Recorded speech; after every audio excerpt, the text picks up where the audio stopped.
Welcome back, Patriots, for a special edition of the Bald Brad Show, which is really just us hanging out as a community, going through the news, the Donald Trump interview that took place. I didn't get to watch that. So really, this is just a hangout session.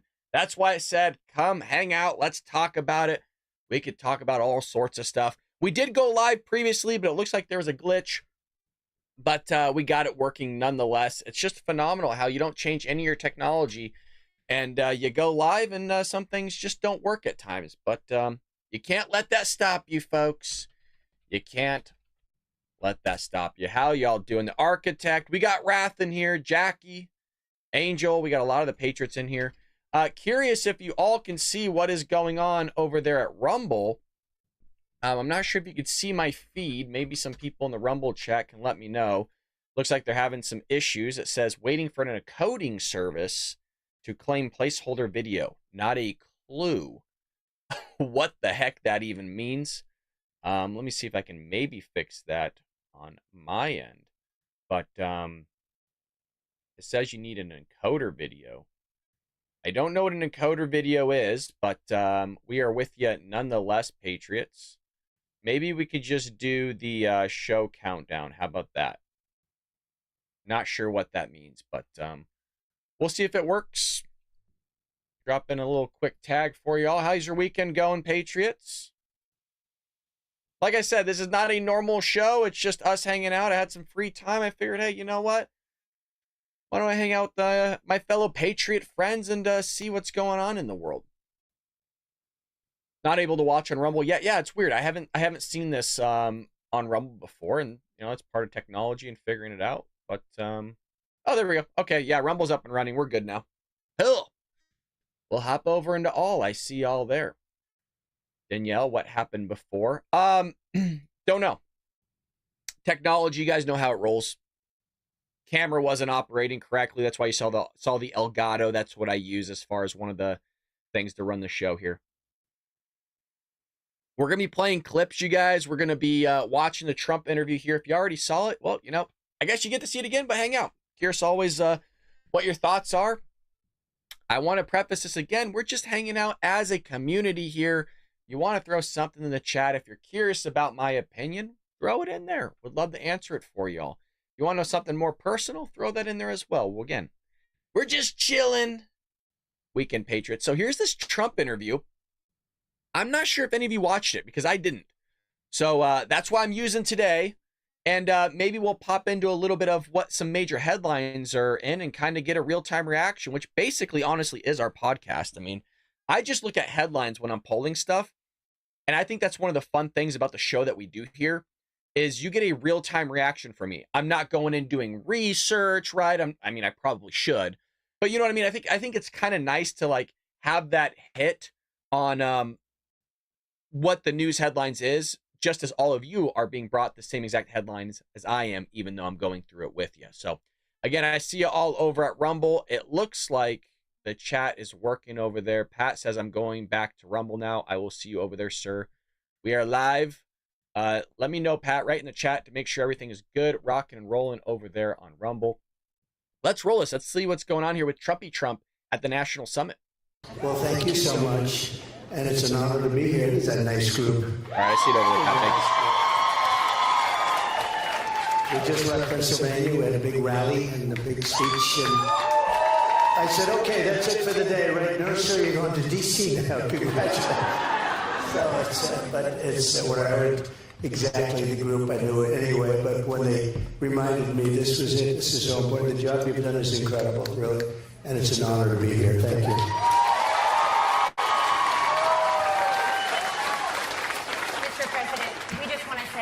Thankful we are that you're doing okay. What a scary day that was in Pennsylvania, and you are looking great, and we're so happy that you were able to join us.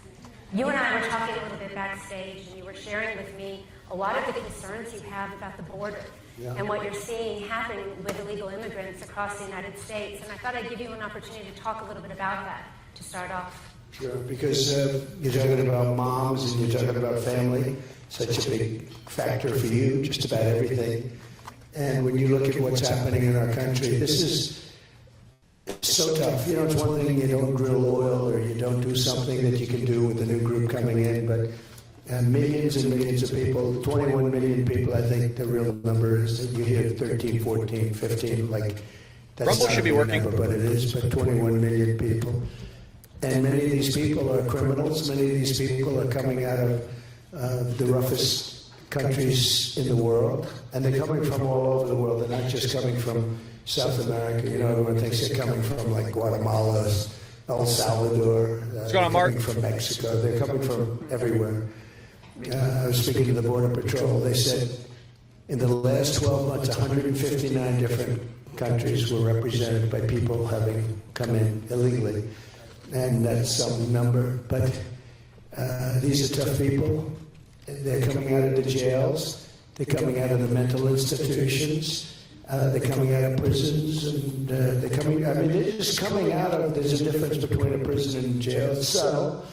But I say that they come out of mental institutions and insane asylums. There's a difference there also. And they're coming into our country at levels that nobody's ever seen.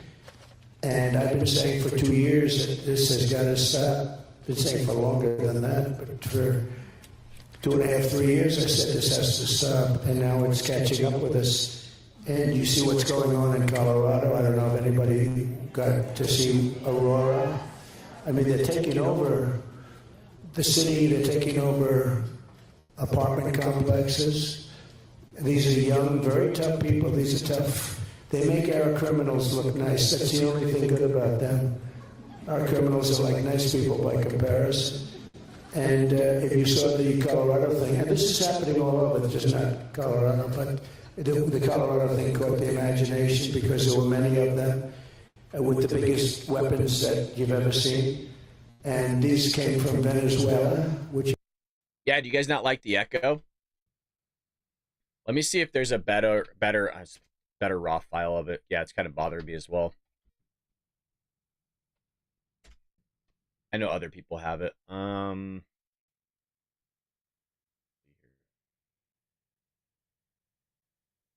If not, I still have it queued up. We can go back to it. But I do want to see if there's a better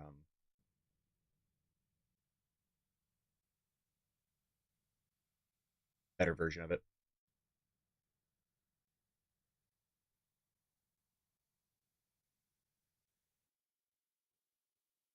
Nope, I think that's it.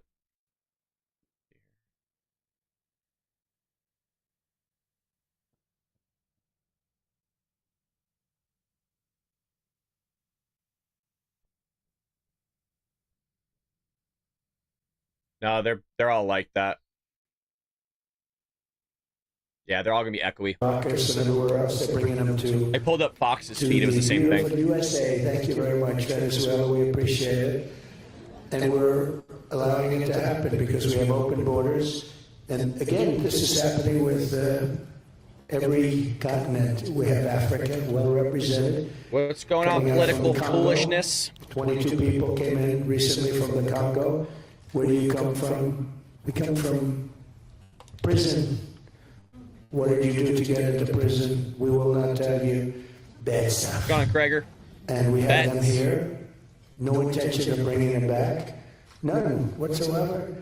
And they're all over the country. But now what they're doing, you know, if you think 21 million, so if you say a certain large percentage of them are bad, because when you empty out your prisons and you empty out your mental institutions, it's a lot of people. It's bigger than most armies are in our country, if you add them up totally. So we had 159 countries, let's say, but we have massive numbers of people. And what happened in Aurora today is incredible because they basically have just taken over a swath in the building, and the people are petrified. The people living in the building, they're leaving. And when they tell the police about it, I mean, the police, you know, they don't need AK-47s. That's a very powerful weapon. I learned a lot about weapons over the last 6 weeks. There's a big difference between different weapons. But they're coming in with very powerful weapons, and the police, you know, you have a few policemen that say, wait a minute, we're totally outnumbered. Plus they have guns that are, you know, many times the power of what we carry. We don't carry rifles and machine guns and things like they're wielding around pretty freely and know how to use them. Yeah. And this is affecting our schools because we want to talk about schools. And they're taking over schools. We have MS-13 gangs. They're the toughest gangs, they say, in the world, probably are. I got them out by the thousands. I took them out by the thousands. Obama couldn't get them out because the country wouldn't allow them to come back in. They were putting airplanes, big airplanes on the runway so you couldn't land the planes. They'd have to come back to the United States loaded up with these same people that they were supposed to take out. And I got them to take them by stopping aid, $750 million to different countries. And I won't go through the story too much, but basically I said, how much money do we pay to Guatemala and to a few other countries? And the number was $750 million, which is a lot, but it's not that much. We give so much money away, it's so crazy, to countries that hate us. By the way, we give a lot of money away every year to Afghanistan.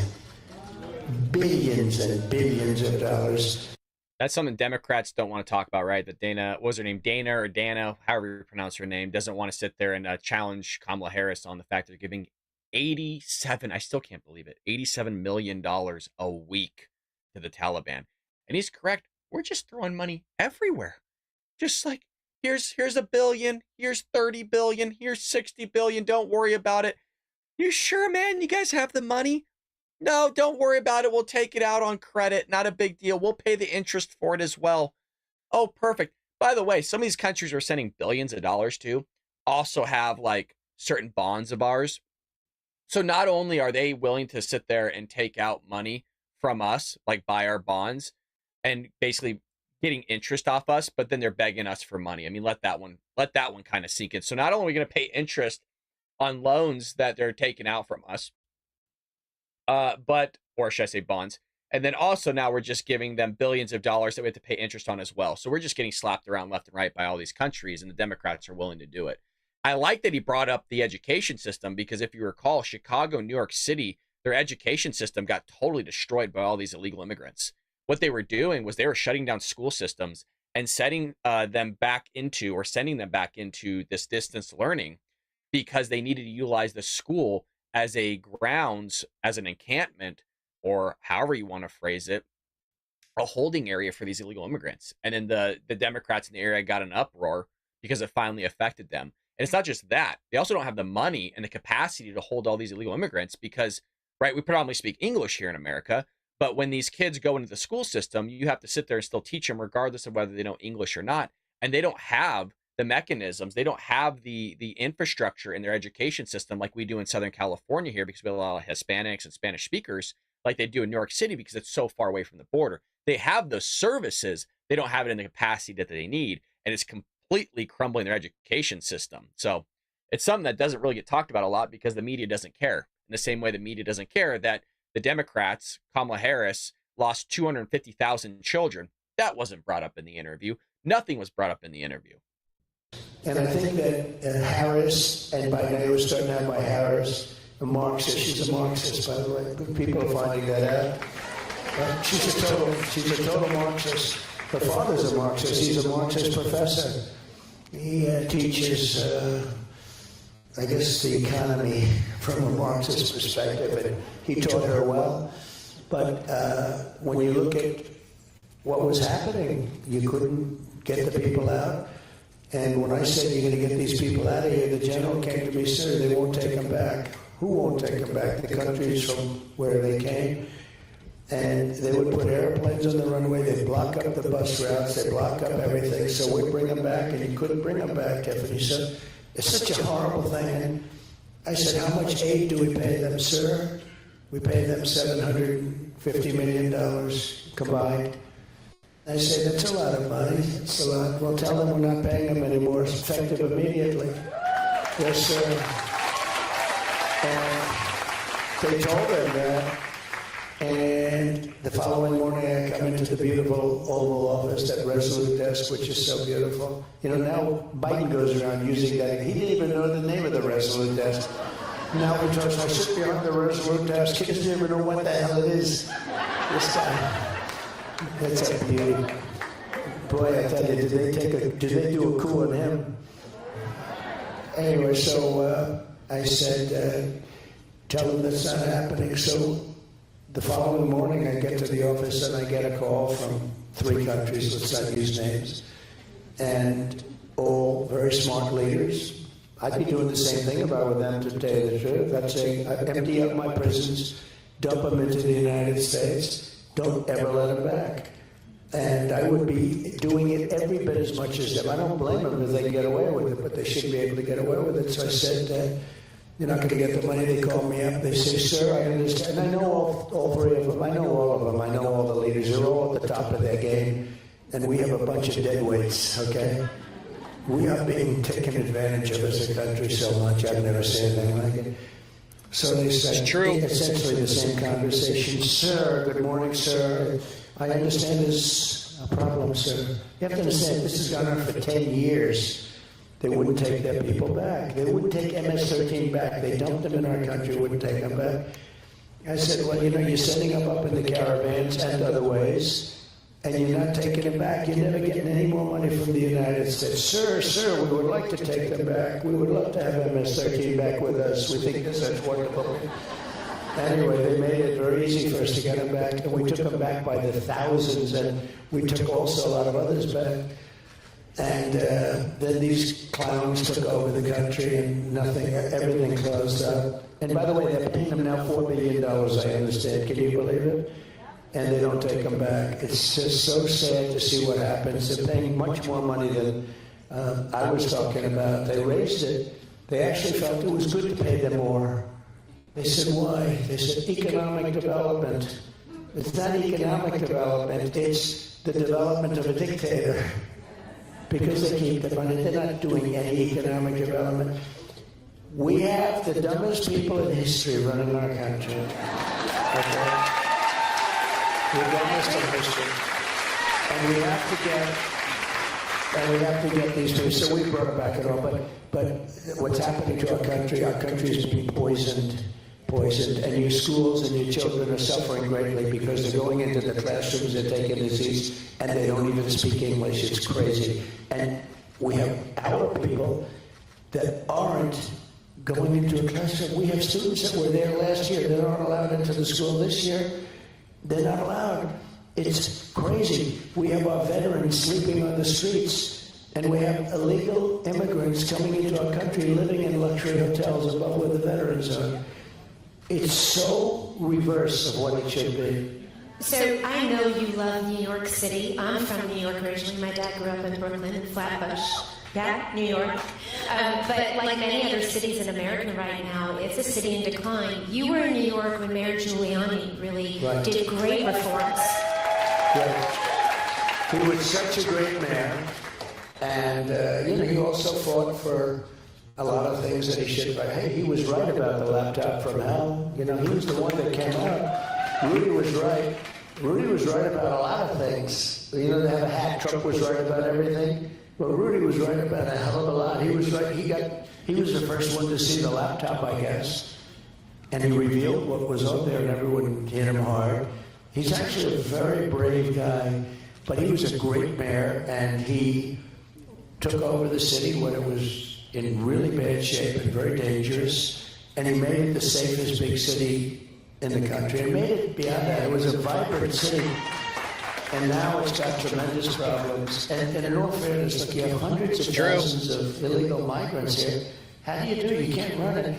I read where they're spending billions of dollars. I thought New York had no money, and yet they're spending billions of dollars of money, and it's not given by the federal government. So how are they doing this? The city is suffering, and they're all suffering.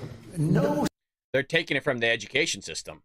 And the only reason I know that is because we've covered it here during our morning podcast. That's where they're getting the money from. They're getting the money right there from the school system, and it's messed up. And they're doing it from other places as well, right? Because he brings up a great point that if the states can't print money, and they've pleaded, they've begged, Mayor Eric Adams has begged, practically kiss the gunk out of Joe Biden's dirty, crusty toes to get billions of dollars in aid, and he hasn't sent it to him. So, you get what you voted for. That's basically what happens. city can take it when you think that 21 million people came into our country. That's bigger than New York. 21 million people came into our country. No country can take that. Nobody can withstand that. It's going to bring us down. And in addition to that, many of these people are hard criminals. And we have to get them out. And we're going to have deportation at the highest level we've ever had. As a higher level, the highest deportation was a pretty moderate guy, but Dwight Eisenhower, he hated that our city was, that our country was being swamped. And Dwight D. Eisenhower, President of the United States, a good president, good general. He won because he's a general. And, generals, by the way, I know a little statistic. So, of the presidents, 92% were politicians, and 8%, before me, 8% were generals. And then I came along. And I don't think any rich guy will ever do it. They're looking at Trump, they say, I don't know. They all wanted to do it. They said, if Trump can do it, I can do it, I can do it. But they see what you have to go through. They say, maybe I won't give it a shot. So let's talk a little bit about family, because we really feel at Moms for Liberty that family and parental rights are under attack in America. All of America got to meet your granddaughter Kai at the Republican National Convention. It's very obvious that you love being a father and a grandfather. So I'd love to know why you choose and continue to choose to work with your children in business and politics. And do you have any advice for people with working with your kids? Go on, Heather. Well, I've always liked it. I don't know that I'll be doing it very much politically because I think it's been very unfair to them. Like, Ivanka was she could have done anything. Great student, great, beautiful girl, beautiful everything. She was a perfect person. Worked hard. She gave up. Do you remember the Ivanka line? I loved those shoes. Please tell your daughter. She made great shoes. She was making so much money with that thing. I said, what the hell is going on? It was so hot. And then I ran for politics. And the truth is, she wanted to come. She pretty much gave it up. It was really good. Great shoes, great everything. Very stylish, and a lot of people still talk about it. But she gave it up because she wanted to go, and she didn't want something like the United Nations Secretary. I wanted her to do that. I said, you would be a great ambassador to the United Nations Secretary. There'd be nobody to compete with her. I tell you, she may be my daughter, but nobody could have competed with her rat-tat-tat, the whole deal she's got. And she said, Daddy, I don't want to do that. I just want to help people get jobs. And she would go around, not a glamorous job, but she felt so good about it. She would go around to see Walmart, to see Exxon, to see all these big companies, to hire people. And she had hired like millions of people during the course of her stay. And I mean, always there was nothing ever good. It was just very tough. I think if she were a Democrat, it would have been, it's much easier to be a Democrat, let me put it that way. Apparently you don't have to take any interviews. That's right, you don't have to do anything. That was good. It's true. And you won't see too many more interviews, and I have a debate coming up with this one. And she didn't want a debate. She didn't want a debate. They were not happy about it, but they got the network that they wanted. This network is the worst of all. George Slobodopolis, but they are the worst in terms of that. So they wanted the network. And it was like with Biden. They came to me, they wanted to do a debate. I said, isn't it a little bit early? We just started. Do you want to do it now? Yes, so yes. And they thought that if they said it was going to be Dana Bash, who last night was extremely easy. There was no why aren't you doing this? Or why did you say 1,000 times that there'll be no fracking in Pennsylvania, and then all of a sudden say, oh, we'll have fracking? It felt like a multiple choice quiz. You would give her several answers that she could have given. They were feeding it to her. I was surprised, actually. I was surprised she didn't do a lot of interviews, but she's not good at it, I guess, and they knew that. They knew something that we didn't know. I think she would have been better off if she just did interviews, even if they weren't great. It would have been better than, because now everyone's watching, and now we see she's defective. She's a defective person. And we don't need another defective person as president of the United States. Back. We just had that.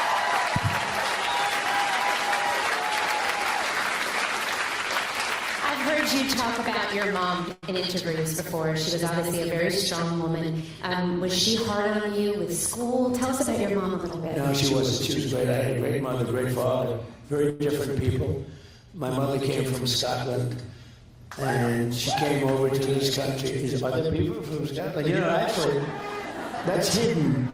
Do you know that some of the biggest, smartest, most brilliant leaders in business come from Scotland, and nobody knows it?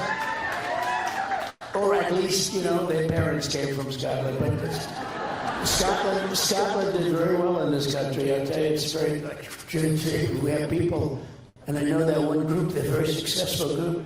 Now, she came from Scotland, great place, and she came over just for the summer, and she was 19, I guess, and she met my father, and they had a very long marriage. I said, I'll never top your dad, Pop. You know, you always want to be a little bit better than your father if you can, a little more. And my father loved that. You know, some fathers don't like it. When you have a father that doesn't want his son to be a success, well, you got a problem with a father. But there are plenty of them. I've seen plenty of them that make it actually hard for their son. But no, I had the opposite. I had a father that loved what was happening. But they met, they fell in love, they got married, and they were married for 6.5 decades. Wow. A long time. I said, Pop, I'm not going to be able to beat you with that. But they had just a great marriage, very different people. But they had a great marriage, very, very strong marriage. So I want to talk to you a little bit about The Apprentice. Okay. We talk a lot at Moms for Liberty that we're in the middle of a cultural revolution in America. People like to be dismissive and say it's a culture war, but truly the culture is being changed. I look at you as a president and perhaps our next president, hopefully our next president. That's right. Yes, sir. And Yes, you sir. are a cultural icon. So you had The Apprentice. It ran for, am I right, is it 14 seasons? 14 seasons, 12 years. We had actually one season where it was on for 3 times during the season. That means they liked it. But it was basically 12 years and 14 seasons. So. How do you think you kept the audience that long? Well, it just worked. I mean, we had Mark Burnett is great producer. He did Survivor. And he came to me, and they rented the Wallman Rink. He wanted to rent it for the finale of Survivor. So it had like this jungle setting facing New York City, right in the middle of Central Park. It was gorgeous. It was beautiful. And he invited me. I didn't know, but he was a young producer. He was the producer of the Survivor. And it was hot because Survivor was a very successful show on CBS. And I went there and said, wow, this is great. I rented him the rink, so I wanted to see it also, but he invited me. I went there and watched the show. And he said, I really invited you because I have a concept of a show. And it's sort of Survivor with the asphalt jungle aspect of it, right? The Apprentice. And he told me, and I said, wow, that's interesting. He said, I'll only use you. There's nobody else I want to do it. If you don't do it, I'm not going to do it. So I thought about it. And I had an agent from a very big agency, and he said, don't do it, you don't do it. There's never been a business show in history that's been successful. Business shows are not successful in prime time. There's never been, I guess, a business show successful. I said, well, this isn't really a business show. This is sort of a different kind of a show than a business show. It's got a little business to it, but really it's more than a business show. He said, don't do it. He was a very respected guy, actually. He was a good guy, but he told me not to do it, don't do it. And then I made the deal with ABC, and the deal was done. And then Eisner, you remember Eisner, previous guy a while ago, he's heard about the deal, and he broke the deal. He said, I can make a better deal than that, so let's make a better deal. And I got angry about it, and so did Mark Burnett. And everybody wanted us. They wanted us. So we got a call from Jeff Zucker, of all people, from, at the time, from NBC. Then he was heading up NBC. They were having a real drought. They hadn't had a top 10 show in a long time. And they were not doing well. And I'll never forget, we walked into his office. He took the key out of the door. and threw it under the chair in Rockefeller Center. He locked the door. He said, "You locked it. We're not going to leave the room until we have a deal." So we made a deal, and ABC was not happy about it. Actually, the man from ABC that made the deal with us, top person, I think like the president, he quit over this, and he quit. He said, "We made a deal with these people," and he was second guessed by Eisner, and he actually quit, and there was a lot of anger about it, but we made a deal with NBC instead of ABC. We did have the original deal with ABC. Anyway, it goes on television, and the first week it was like at number 10, which is very, very hard. And by the way, the agent told me, "You've got to break the deal. You're going to be embarrassed because you're going to have a total failure, and you're going to be embarrassed." So it goes on, it opens at 10, which is amazing. And NBC was happy because now they have a top 10 show. And then it went through various things like number 8, number 7, it got progressively better. And it finished up as the number 1 show on television. I'm sitting there, can you believe this? I mean, you remember, it was just... I watched The Apprentice. We love this show, yeah. The finale actually had of that season at 42.5 million. It was second to the Super Bowl. Wow. It was always the Academy Awards, and we beat the Academy Awards. Since then, the Academy Awards has gone to hell. It's incredible. You know why? Because all they do is, political stuff. They destroyed it. But, so it finished up. And number 1, and I'll never forget, and I enjoyed it. I said, I had the number 1 show, and I didn't even have an agent. And so I get a call from the agent. I'll never forget, 6 o'clock in the morning, he called me. He says, "I want to congratulate you. Show's number 1. I said, "Yeah, it is. Thanks a lot. I appreciate it." He said, "Could I come over and see you?" I said, "Why?" He said, "So we could work out a fee." I said, "You told me not to do it. There's no way I'm paying you a commission. You told me that they wanted to get a commission." I said, "There's no way." I said, "If it was up to you, I would have never done it. I have the number 1 show. You said I couldn't make it." So there's a little things, but it was successful for years. It just did well. And then around the 13th, actually the 12th season, they put me into a poll with a real stiff named Mitt Romney, total stiff. This guy's bad news. He's worse than a rhino. And he was running, and they just put me into a poll. I think it was NBC, and I was watching Meet the Press actually, and with Sleepy Eyes Chuck Todd. Did you ever hear of him? He's a sleepy guy, isn't he? Sleepy Eyes. Another beauty. Another beauty. So they put me into a poll, and in the poll, I go to number 1. I'm rated number 1. Romney's a distant second or third. And I was in various polls, and I kept saying, I'm always rated number 1. And I wanted to get out, but I couldn't get out of the contract because I had an apprentice. Plus, I had 2 buildings that I was finishing. I wanted to get them finished. Not good when you don't finish them. Rely on somebody else. You don't want to do it. But I said, maybe if I have a chance, I'll do it the next time. And I did it the next time I ran. And we had 17 people. It was a rather violent series of debates, if you remember, right? Rosie O'Donnell. Only Rosie O'Donnell. That was a tough one. Only Rosie O'Donnell. You've said this and that. I won't use the terms. You've called women this and that and that, and a lot of it was show business related. I said, only Rosie O'Donnell. The place went crazy. And the second question I got was Brett Baer. He said, this was a Fox one. And he said, please raise your hand if you will not support the winner of the group of 17 people, whoever wins the nomination. So I raised my hand. I was the only one. I said, I can't say for sure I'm going to support. I don't like certain other people. I don't know them. A couple of them I do. Do you remember that? Those were my first 2 questions. Only Rosie O'Donnell, and I raised my hand. And I said that. I was honest, and the place went crazy. So actually, they were two of the more interesting. They were the first two questions I had. I went through a lot of debates. I went through like 14, 15 debates then. Then we had the debate with crooked Hillary Clinton. Remember that one? Oh, That was pretty good. Who doesn't remember that debate? That was a pretty good one. Crooked Hillary, she was a crooked one. And we had, what? So politics has been very interesting. It never stops, right? Then we had the debate last time with Sleepy Joe Biden. How did he do? He was sharp as a tack. I would just like to say, I thought you handled yourself so beautifully in that interview. I have to be honest.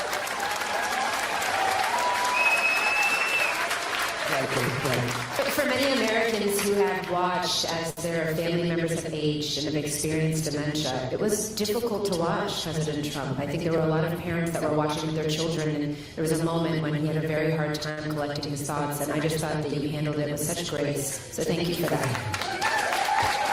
Well, I was a little surprised, and I was surprised by a lot of things. So I came on the stage and I looked, and I looked at him just for a brief moment because I really didn't look at him. I didn't want to look at him. I was angry at him because I think he's done a horrible job for the country. I think he's been the worst president we've ever had, and that includes the worst vice president. She's been rated the worst vice president, and don't forget, she was last in terms of getting the job. She competed for his job, and I think they had 22 people or something, and she was the first one to quit. She bombed, and she quit, and then all of a sudden she's now running. And from my standpoint, I spent $100 million fighting. We're doing something right, because if you look in the chat, folks, what do you see? You see Ashley, this last name Nguyen coming in. Make America great again. It's tricky. Mr. Nguyen, who you voting for? He says, therefore, I will never support them. Sorry. Republicans and conservatives are useless to me. Does that mean you're a Democrat? I guess Kamala sucks. Kamala does suck. The entire Democrat Party has predominantly always sucked. The question that we're all curious with, just answer it. It's okay. You don't need to hide. Just who you voting for. We can all write that in the chat. I'll write it in there. At HON, who are you voting for? Maybe he's going to say nobody. And that's fine. Just curious. Wait, see what he says. Joe Biden. And even during the convention, we're only talking about Biden. And then we're not fighting him anymore. We're fighting somebody else. He got 14 million votes. I'm not saying he should have done it, but I think it seems unfair because a lot of people did a lot better than him. Like you had a person that came in second and third and fourth, and it's yeah, he's a troll. He won't answer the question. We've seen it 4 days in a row now. They can't do it. And so you say, why aren't you doing a democratic process? So I'll give them some of their stuff. They are a threat to democracy. They say they are a threat to democracy. Did you guys notice? For those that are here, obviously you guys are here every morning before our regular podcast. And we're just hanging out here. Do you guys notice that? I mean, we're doing something right here because we've been attracting a lot of lefties here. Paid troll, probably. It's weird, right, Pat, that all of a sudden Danielle's in here. We got John. We got Jeff's in here. We got a lot of patriots, a lot of longtime viewers as well. It's interesting, right, that we've been getting these people for the last week now straight. Every single day we've had at least one, right? So if you notice, there's a common theme here. Where, see, now he's leaving. That's fine. You can leave. You're not contributing anything positive. You're saying a bunch of nonsense, and you won't answer anybody's questions, which is typical that we see, right? We see people, they can't answer basic questions. It's really a remarkable thing where you ask them, who are you voting for? Very simple, right? And it's an odd thing, right? Because I'm always going, Trump. I'm voting for Trump, and cannot just say, you're voting for Kamala. Or you're not voting at the top of the ticket, or you voted for Biden. It's just a weird thing that you see because they are ashamed. And I think Pat brought up a great point over at Rumble where he said something that I don't understand. Why can't the Democrats, us leftists, see a person that could just talk without it being scripted? It blows my mind. Well, here's the thing. And I actually never really go too far into this on the show because of sake of time, right? This is more, I guess, philosophical and just kind of an idea. But the left is a cult. I mean, they are fully enveloped in their ideology. They will not sway from it. I always say this when I'm talking politics with friends or whoever wants to engage with it and brings it up to me, over cigars, like a glass of whiskey or bourbon or something like that. And I say the left are more religious than actual religious people are because they don't question their faith of the leftist religion. And so you have to think about it from this viewpoint where they have to sit there and kind of hide, or like you're seeing constantly, like turn turn away from the actual truth, because when they're presented with truth, it completely shatters their entire worldview. And I'll make this in comparison with a lot of us here, because most of us are probably either Catholics or Christians. I'm Christian. It would be similar.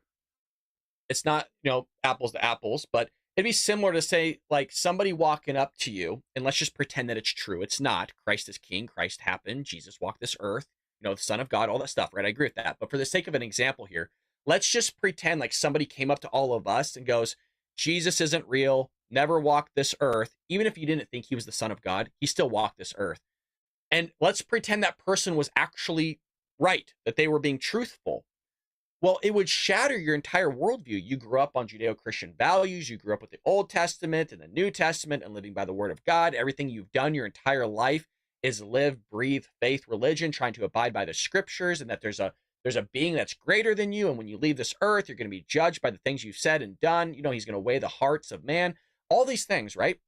It would shatter your freaking worldview to the point where you wouldn't believe it. You wouldn't want to change. You wouldn't want to listen to that guy. In the same way, if somebody walks up to you nowadays and goes, Christ isn't king, Christ isn't real, Christ never existed, Christ isn't the Son of God, you probably wouldn't listen to it because you don't believe it. In the same way, that is where the left is at. They will not listen to the actual truth. They will not engage with it. They don't want to actually hear what's crippling this country because they are so far gone. They are so far into the cult and belief system that's been just ingrained in them since birth, starting with the education system, then the media, the news, right? The entertainment industry.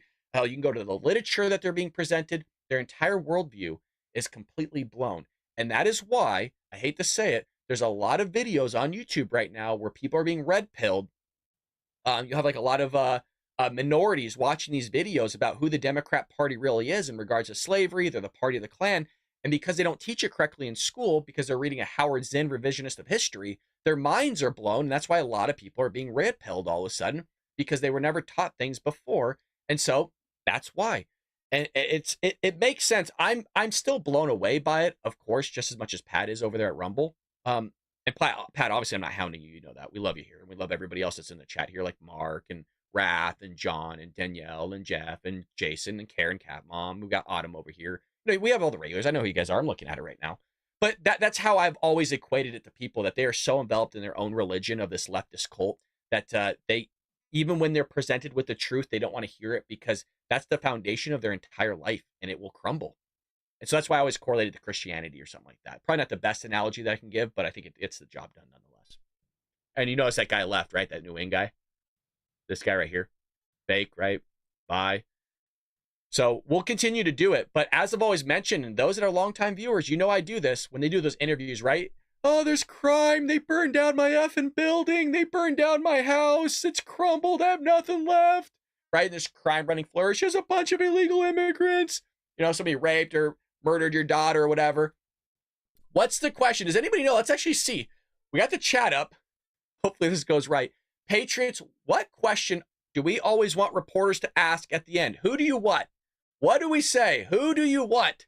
You're going to sit there and complain about the crime, the illegal migration, taxes are too high. What do we always say?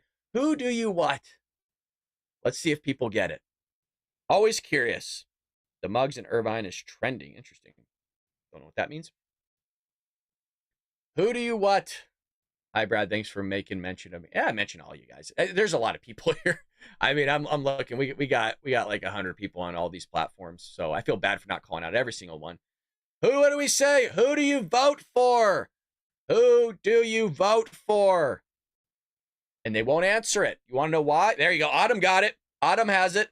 Because there's a little bit of delay, by the way, which with my questions, what you guys see. There's a sense of, again, they feel bad, as they should, because they're crippling this country with their vote. There you go. Karen got it. Karen gets it. Yep. Yes, sir. Or yes, ma'am. Same thing. So she was also, she was the nastiest person to him. So nasty. Racist. The bus, you remember the yes. story of the bus? Thank you, Trump. Correct. Probably. Correct. She also said, I worked at McDonald's. Turned out she didn't work at McDonald's. Did anybody see that? After an exhaustive study that took about 20 minutes, they found out she never worked there. So, you know, shocker. Stuff going on. But we don't need that for a president. And our country can't stand it. We are really in trouble. We're failing. By the way, again, I live in California. You can work at McDonald's now and get paid $20 an hour. And it's $20 minimum. That's minimum wage now for fast food places that reach a certain limit. It's $20 an hour. So you know how there always used to be that whole thing in like high school where that you'd always have that teacher that's talking to a failed kid, right? Doesn't want to take care of himself in school and actually study and do all these things. And there could be some outgrowths of other problems that come from that. But you always go, oh, what are you going to be working at McDonald's for the rest of your life? Now it ain't a bad gig. You do 20 times 40, right? That's 80. You times that by 4. Wait, 20. Yeah, 20 times 20. Well, no, you're doing. Yeah, no, 20 times 40. Yeah, 800 a week. You times that by 4. You're making pretty good money a year off $20, and that's just starting. So no longer is there an incentive to actually do well in school, because what they're doing is they're lifting up those low-skilled jobs. And no, I'm not making. There might be some fast food workers in the chat. I'm not hounding you, please. That's not what I'm saying. But it is considered a low-skilled job. And what you're doing is you're at the top. So you got lawyers and accountants. Well, their job numbers in terms of salary is not necessarily increasing. There's a lot of conversation on LinkedIn about CPAs not getting paid as much as they should be, and it's staying stagnant where everybody else is being alleviated to the top. And so it's actually de-incentivizing certain behaviors, because you can really make it well just working a cash register where you have no thought process, because it tells you exact change right there at McDonald's. And the amazing thing is they still screw up your order. Hey, can I get fries? And they just hand you an empty bag of fries. There's nothing in there. It's just an empty bag. They throw a bunch of ketchup in to make it feel weighted, but they don't check it.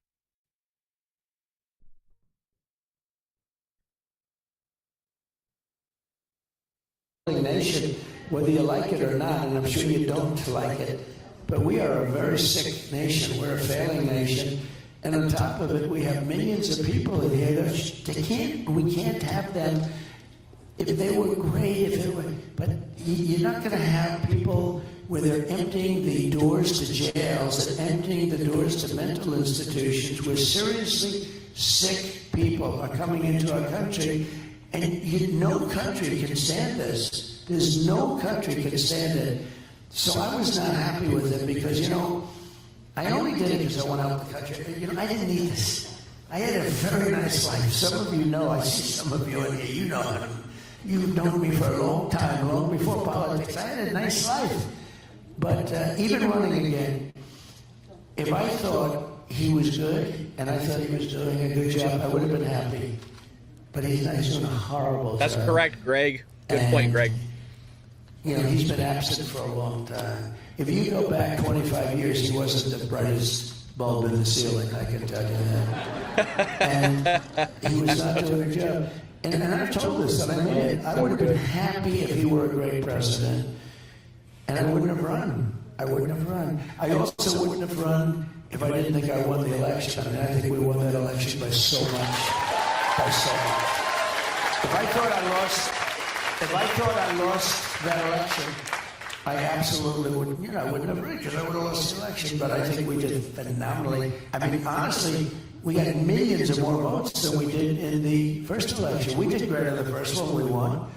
And I was told we got 63 million votes in the first election. I was told that if we get 63 million votes, same number, there's no way we can be defeated. I got 10 or 12 million votes more than anybody had ever got. We got the most votes of anybody, of any sitting president in history.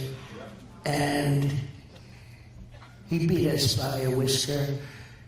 And it was a terrible thing. They used COVID to cheat.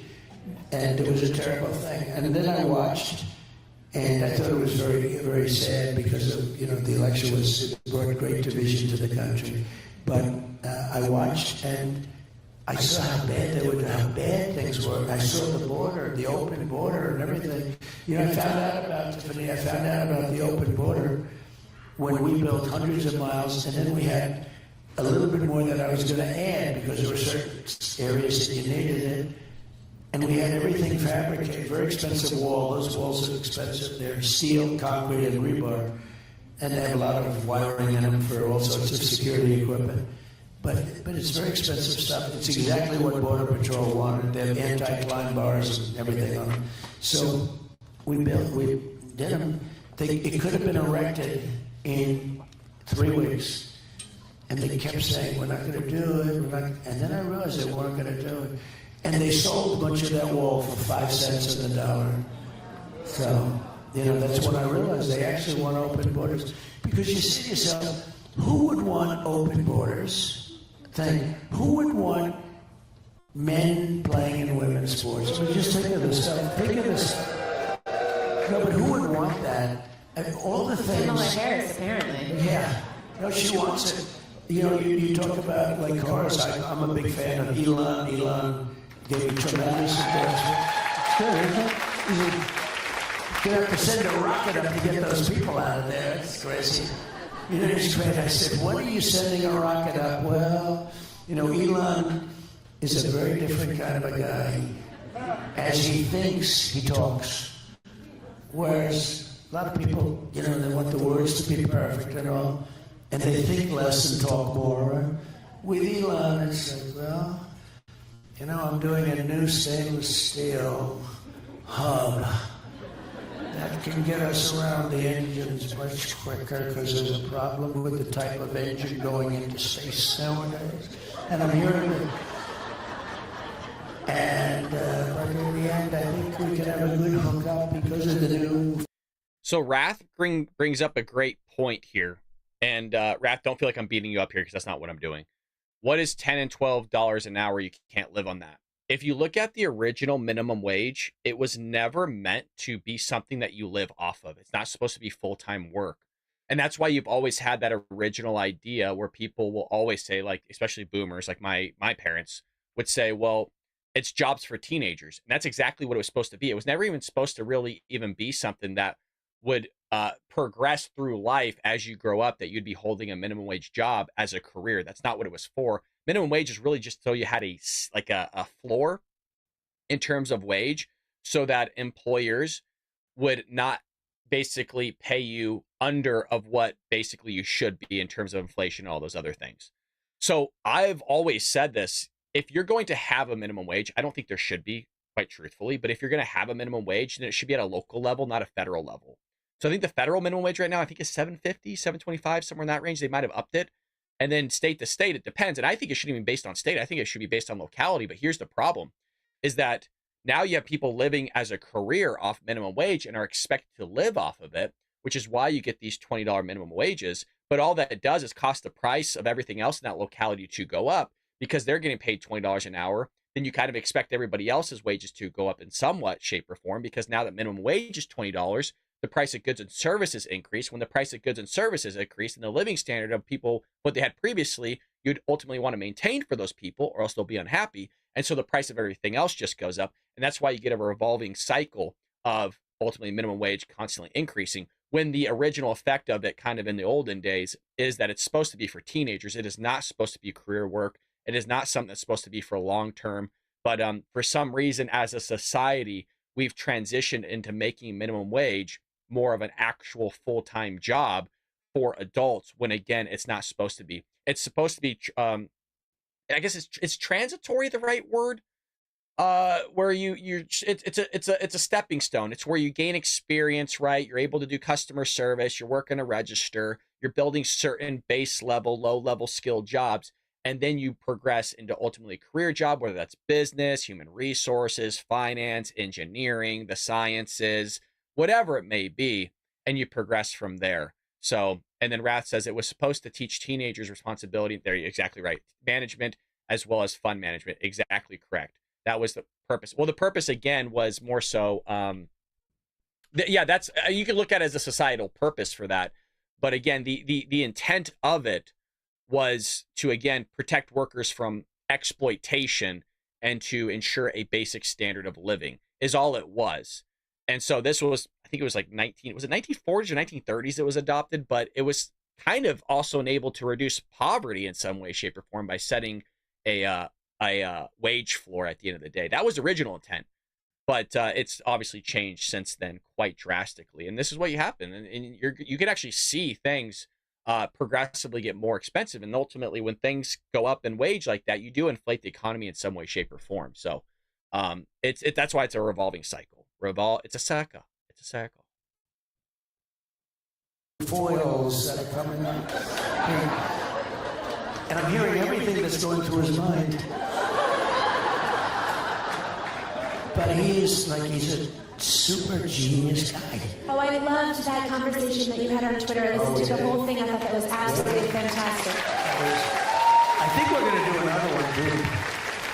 They had a number, like I heard 750 million, but they had a number that was so crazy and large, and we had a good time. We talked for. So there's a lot of chat about the minimum wage stuff, and rightfully so, because I think some people might feel, I worked minimum wage. I mean, some of you, depending on your age, right? I worked at Staples for a lot of years, and I remember I was making $8, right? Some of you a little bit older would obviously, when you at some point in time you're making less than that. But I knew it was just a stepping stone for me. I knew Staples was not going to be my career. There's always those advantages in terms of corporation where you could start out as a minimum wage job, right? And then work your way up to manager. And in some cases, you could work yourself up to corporate. I have a buddy of mine that was working minimum wage jobs, and he obviously got paid a little bit more as time went on, but now he works for corporate of a big amusement park company. So he worked his way up into payroll. Now, Autumn brings up a great point. Regardless, we are looking at a society that has to live off a minimum wage job. It's correct. But here's the problem then. As conservatives and Republicans, we can't complain about prices then. Does that make sense? You can complain about prices in terms of because the economy was inflated when you pump the economy full of money, but then your services and consumer goods are always going to go up then because people are always going to want more money. The problem isn't necessarily people aren't getting paid enough. In some cases that is true, but the other scenario is the vast majority of Americans are just really bad at budgeting. Majority of Americans don't budget. Majority of Americans spend on credit. Majority of Americans tend to live where they shouldn't be living in areas that they can't afford. I know people don't want to hear that because what you're doing at that point is you're attacking their behavior rather than attacking some nameless, faceless, shadowy figure out there. Normally it's your employer, but we all sign a contract to work for a certain wage. We might think that we're worth more, but if the market says that we're worth less, and that's just what we are worth. And what you tend to see based on IQ, they got about 40 to 60 years of this, is based on your IQ, that really gives you a good indicator of the type of level of work you should be doing. So the higher the IQ, you can actually sit there with a good degree of correlation, quantify basically where somebody's at in terms of job performance. So the higher IQ, you're going to be able to problem solve complex problems at a faster and more efficient rate than you would be if you had a lower IQ. And that's why those minimum wage jobs tend to be for lower skilled workers, because there's not as much as an effect to take care of those complex issues. There's not as many that unravel. But that's something that we have to, yes, as a society, come to grips with. If that's what we want in terms of minimum wage, then we have to come to terms that things are just going to get more expensive, because if people want to live off that wage, it's always going to increase. It will never go down because they want us own nothing and be happier. Maybe I have no idea. That could be the case, but again, the majority of Americans, I mean, the data is just there. I know people don't want to hear this. There's an entire industry called behavioral economics. It's a fancy way of saying the stupid things people do with money. Again, most Americans don't have a written budget, which you should do. I'll even give you the steps that need to take place. Predominantly in personal finance, this comes mostly from Dave Ramsey. If you struggle with finances, highly recommend you buy his book called Financial Peace. Again, Financial Peace. Financial Peace says, for step one, the baby steps, you should save $1,000 in emergency fund. Now, that was back in the 90s, depending on where you live. I say anywhere from $1,000 to $3,000 in a money market account that's getting interest above inflation, so you're never losing money on it, but it's always there for a rainy day. Step two, you should never have any debt. You should always pay off your debt. Mortgage isn't considered kind of bad debt. So you want to pay off those credit cards. You want to pay off any loans you have. You can do different methods with that. lowest interest rate, highest interest rate, snowball effect. You get to choose. Then step number 3 is now you want to have 3 to 6 months of expenses saved in case you lose your job, in case something happens with the economy. You're able to keep yourself afloat. And maybe you're working a corporate position, you lose your job. Well, now that's when you go start working at McDonald's, because now you just have a job. You're able to ultimately have some income coming in, which is actually going to stretch out that 3 to 6 months of expenses a little bit further. Then after you have that, well, now you can start saving for your kids' college. Step 5 is ultimately sitting there making sure that you have all the retirement stuff and investing. I think step 6 is pay off your house, and step 7 is ultimately to give. But that's kind of the form you're supposed to take place. But again, even when I was doing accounting, these are conversations people don't want to hear, because people take it as you're attacking them, rather than this is just, it is what it is. Most people by far are just very bad managing their own money. There was even a study, and we talked about this about 2.5 years ago. Even if the government wiped off all your debt, majority of Americans, I think it was like 75% of Americans, wouldn't actually take the money that was supposed to go to paying off their debt or sitting there investing it, making their lives more enriching and more better. What they would actually do is spend it on travel and video games. I'll see if I can pull that up while we're finishing Donald Trump's speech here, but it's a really remarkable thing. Again, this is not anything new. We have like 50, 60 years of data on all of this stuff about spending behavior of Americans, and it's only getting worse. And don't get me wrong, again, minimum wage jobs, you can make good money doing that. Randall says, sound is bad. Minimum wage will always be minimum. However, much you raise, it is less than the dollar is worth, and everything goes up accordingly. It's going to make our dollar worthless, and that's ... Well, their dollar's worthless also because of the fact that we're $35 trillion in debt. I'd say that's more of an effect than actually the minimum wage argument is. The 35 trillion being spread out over everywhere is probably more of an issue. I didn't think that many people had this much of a take on minimum wage. Vegas says, wow, Mr. School Teacher, LOL, try this $20 per hour times 2,000, 40K. There's 52 weeks. That's 40 hours, 2080. So if someone works all those hours, they'd actually make 41.6. Yeah, nice. Okay, you ran the numbers. Yeah, good. Correct. Yeah. For a minimum wage job, that's a lot of money. That's a lot of money. What are you talking about? Okay, well, let me put this into perspective. Somebody with a master's degree, right, in accounting that has a certified public accountant, right, which is basically 4 bar exams built into one giant unit, you're probably looking at a starting wage of about $55,000. So somebody that's working, by the way, that was $20 an hour minimum wage, right? Some people are even making more than that in and out. In and out's probably paying them around $25, $27 an hour, so you can actually up that a little bit. You have people that, quite frankly, could be making just as much as somebody that's an entry level like lawyer or accountant in some firms.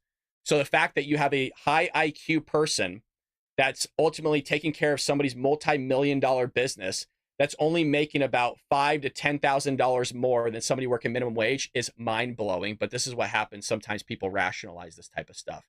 And exactly, Greg has it right here. Thomas Sowell had some great writings about the negative effects of government minimum wage. Correct. Thomas Sowell says that the effects of minimum wage is always 0. The reason why is because the more you increase the minimum wage, and sometimes labor increases a lot, upwards like 20% that we recently saw at Disneyland, but also the current minimum wage increase is causing businesses to ultimately go out of business. People don't understand that margin of increase in labor ultimately gets eaten up. And so when they were going to increase the minimum wage by $20, specifically at McDonald's, these franchise owners said, we can't incur that type of cost. We're going to have to ultimately shut doors. So what you did was you just priced yourself out of the market because you want a certain living standard, a living wage to live locality. But if you couldn't afford that in the first place, the conversation is not that minimum wage shouldn't have gone up. The question is, should it have gone up as much as, people are saying it is? And I guess the question goes on a little bit further. Is that the conversation that we want to have in terms of, what's a living wage? I'll give you case in point. Liberty Love, I'd imagine, lives probably in Southern California. I'm not quite sure. Mentioned kind of used to work at Disneyland. Is that Liberty Love? I don't know your situation, but could, quite frankly, maybe we're applying for the same job. She could sit there and live off $40,000. And let's say I have like 5 kids. I don't, but my living wage is now $80,000. So who's in the right there in terms of what they should be getting paid? It's for the same exact job. But if you're the employer, you can't maybe incur that extra $40,000. It's just not in the budget. So you're going to go with the person that could do the same exact job for $40,000. So that's, at the end of the day, when you put in competition, you can ultimately get the best person. And by the way, when you increase minimum wage, the people that are out of work tend to be the people that are the lowest skilled.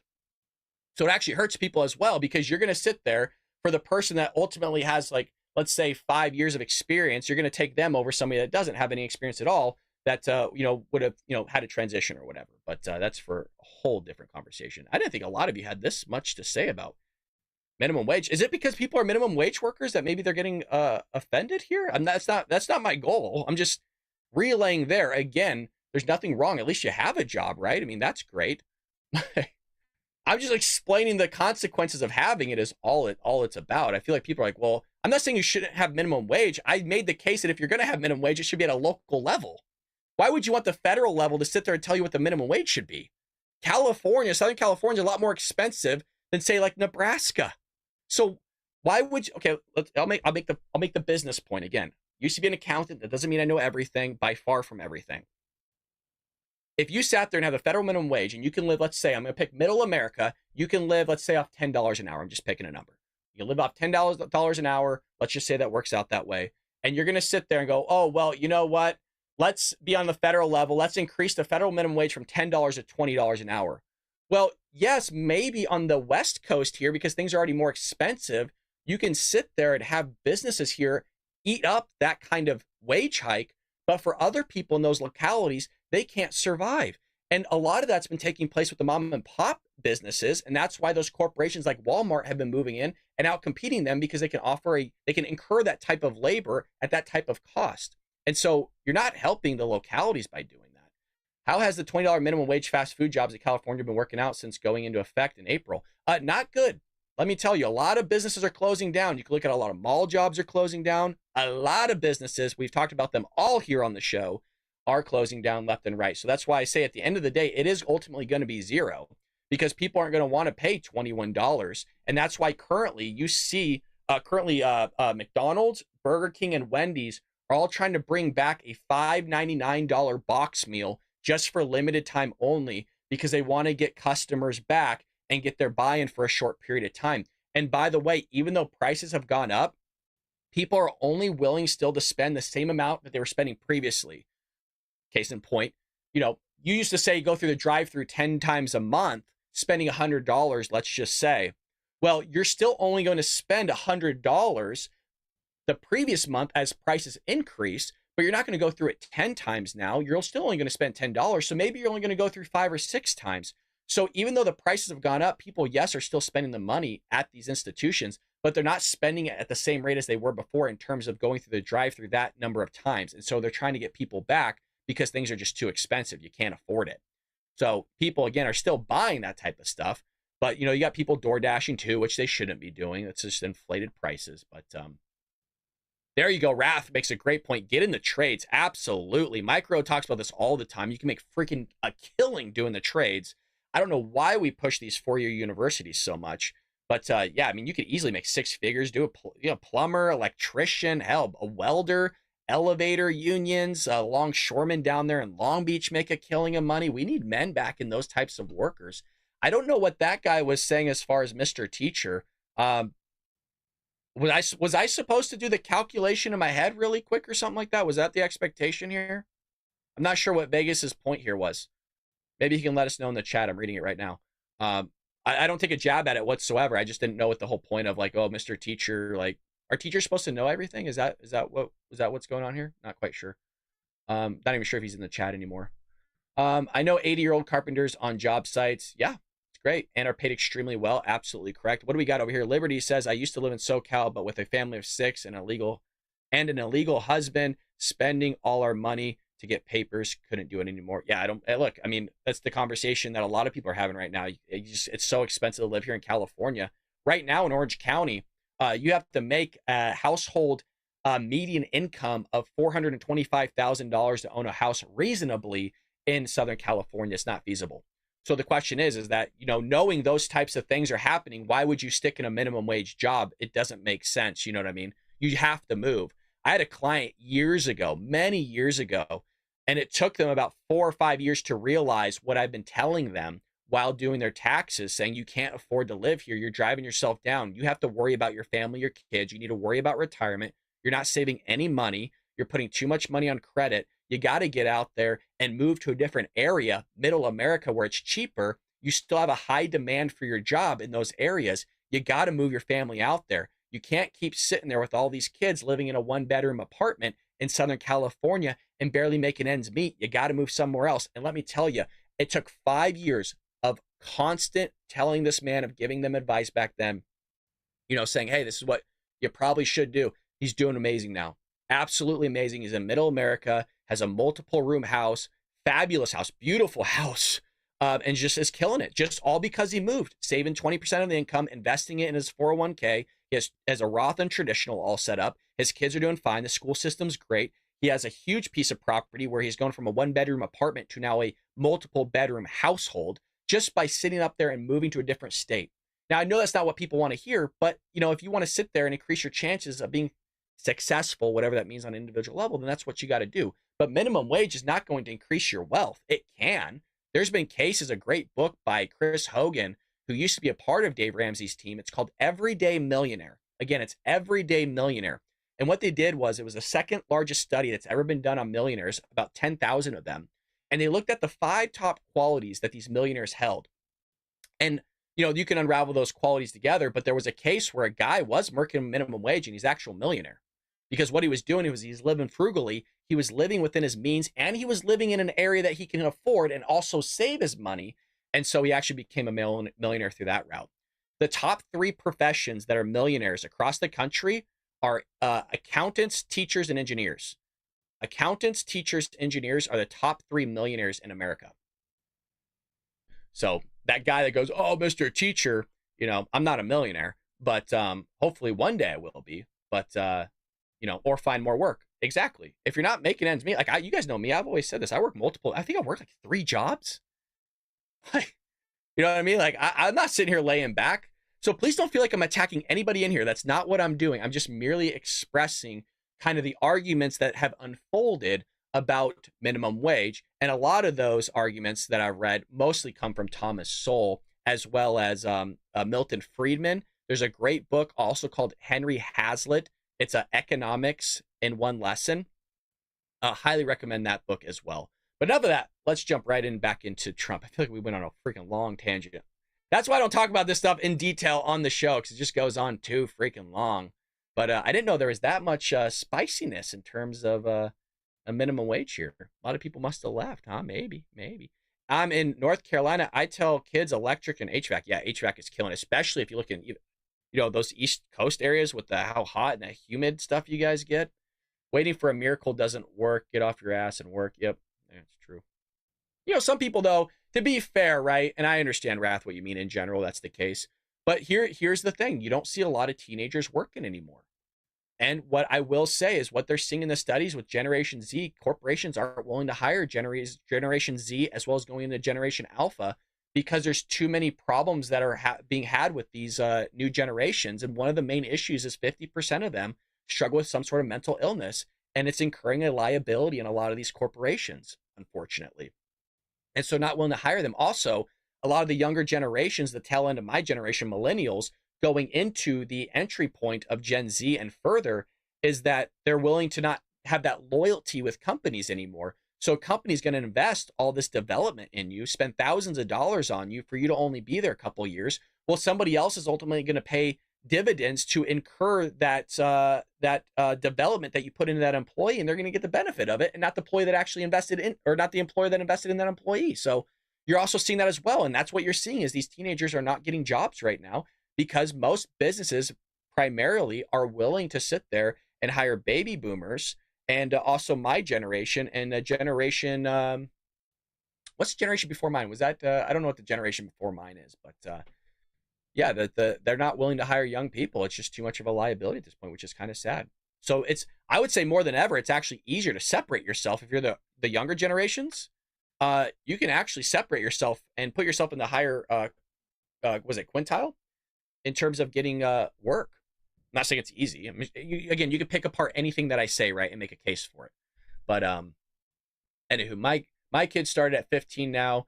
She is a big blank in a credit union. Good for her. Heck yeah, Angel. Good. That's great to hear. Good. Don't hate me for marrying an illegal. We did things correctly. I don't think there's any hate here, Liberty. There's no hate. Retired teacher, 29 years teaching in California, not a millionaire. Yeah, I mean, it's again, just because you're not a millionaire, that could be many reasons, right? 29 years, how much was being invested, how much, that $500 a year, whatever it was, going to the union, right? That could have sat there and been invested. If you look at the compound interest, about 8%, that there alone, $500, would have got you some good money. But I don't, again, when I talk about these things, I feel like people think I'm attacking them. I'm not. Everybody's situation's different. It's a very big gray area in terms of why somebody would be classified as a millionaire versus not a millionaire. And by the way, if you own a home, you could be a millionaire right there, depending on where you live. So 2.5 hours. And yeah, it was the number one ever. There's never been anything like it in terms of people listening or watching or whatever. But he's a great guy. But I said to him, the one thing is that, and I'm a huge fan of his electric car. I think it's incredible, this car. I think what he does. And I'm a big fan of electric, but they don't go far. And they are expensive. And China does have the material. We have gasoline, more gasoline than anybody else has. I call it liquid gold. We have liquid gold. But, and electric absolutely has a place. You have electric, but you have to have. Kara has a point here, and I want to plug another book. Kara says, my Gen Z just moved back home. She is getting unbrainwashed, lazy, and smart mouth. We'll get that bleep out of her. There's a great book called, oh my God, it's called The Vanishing American Adult by the previous Nebraska Senator Ben Sasse. So it's by Ben Sasse. It's called The Vanishing American Adult. And you should read his book. He was previously, he left the Senate seat to be, I think, the president of either Florida State or Florida University. I think something's going on with his wife. I think she might be sick or something. So he just dropped down. He announced that previously. Phenomenal book in terms of why our youth, in terms of having those certain values inculcated in them, are vanishing and leaving. It's worth the read, you guys. So we've plugged Dave Ramsey's Financial Peace. We plugged Chris Hogan's book, Everyday Millionaire. We plugged Henry Hazlitt, Economics in One Lesson. There is Milton Friedman book. It's Economics 101. There's Thomas Sowell's book. I mean, you could pick any of those, by the way. And then we plugged Ben Sasse's book, which is The Vanishing American Adult. All of those are phenomenal and great reads. Check those out. And I bring that up, Kara, is because there's an instance actually in there where Ben Sasse pushed his son or daughter to work on a farm every summer. And, obviously there's pushback from the kids early on, but they ended up loving it. And because they were working for free, they had these people, these lefties, come out and complain that it was like child labor or whatever and all these things. Again, read the book. It's really fascinating stuff. He talks about the education system and how, that's been crippling because he was a dean and, these lefty students will go into his office and, do a protest for a class that didn't even exist. And it's wild, but check it out. Hey, Greg, absolutely. Any Thomas Sowell's books, Discrimination Disparity is one of the best books I've ever read. So check that out. Here, have this one too. I got it sitting right here. Is my book. Might as well plug it really quick. This is a great read too, but the one I was truly grabbing for. You guys see me plug this. I got a lot of books. The Bell Curve. So not to get a little nerdy, right? Don't mind my tabs. This book is great. And this talks about the intelligence and class structure in American life. If you got, I mean, it's obviously right. It's a big book, but a fabulous book. Check that out. And I think you guys would really enjoy it. Again, that's called The Bell Curve. It's kind of, I'm not saying I agree with everything in it, but it's very heavily statistics. So if you don't know statistics, then you're going to be lost. But obviously I teach statistics. I'm not saying I know everything, but I'm able to grasp it a lot better.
Oh, okay, so Vegas says, yeah, it was a jab. Okay. Okay. Sorry, I thought I had my screen on. I've actually been listening to the Trump thing. You guys are probably like, why is he looking at something? So we'll go back. But yeah, I guess he says it was a jab. Okay, that's fine. I got thick skin, man. I played ice hockey for 25 years, dude. Nothing you could say is actually going to bother me one bit. I didn't know you wanted me to calculate it, but it's all good. Great question here by, where'd he go? John says, I have a conviction on my record, which is going to make things very tough, unfortunately, for a crime that was committed against me. Nonetheless, interesting. But how do you suppose I get one of those better jobs you speak of? Well, you can look at jurisdictions and stuff like that. You can look at expungement, getting something removed from your record. It's not exactly gray, right? At the end of the day, you're going to have a tough time, right? I mean, it's on your record. You can also focus on jobs that don't do background checks. You can leverage your resources in terms of utilizing these job placement programs. I would look into maybe getting a headhunter that has kind of more of a background in dealing with people that have convictions on their records, helping them find work. And usually what they'll do is, right, you have a headhunter that's going out looking for work for you, and they'll take maybe like 10%, or sometimes even corporations will sit there and hire somebody, even still with a conviction record that was maybe back in the day. It depends on the crime. I would say hop on LinkedIn's a really great idea, John. Get on LinkedIn, make sure that you have your resume out there and stuff like that, and you'll have recruiters that will jump in. But it's going to be hard, right? You can emphasize your skills and experience in the interview, and those things. So I'm not saying it's not going to be easy. You can also look at internships, especially with the trades. The trades are probably going to be a little bit more open in terms of getting you into employment than maybe like a corporate level position. I'm about 10 minutes behind the live. No worries. That's fine. 10 minutes behind, current, not sure. You can always tune forward. Maybe hydrogen is going to be next, who knows?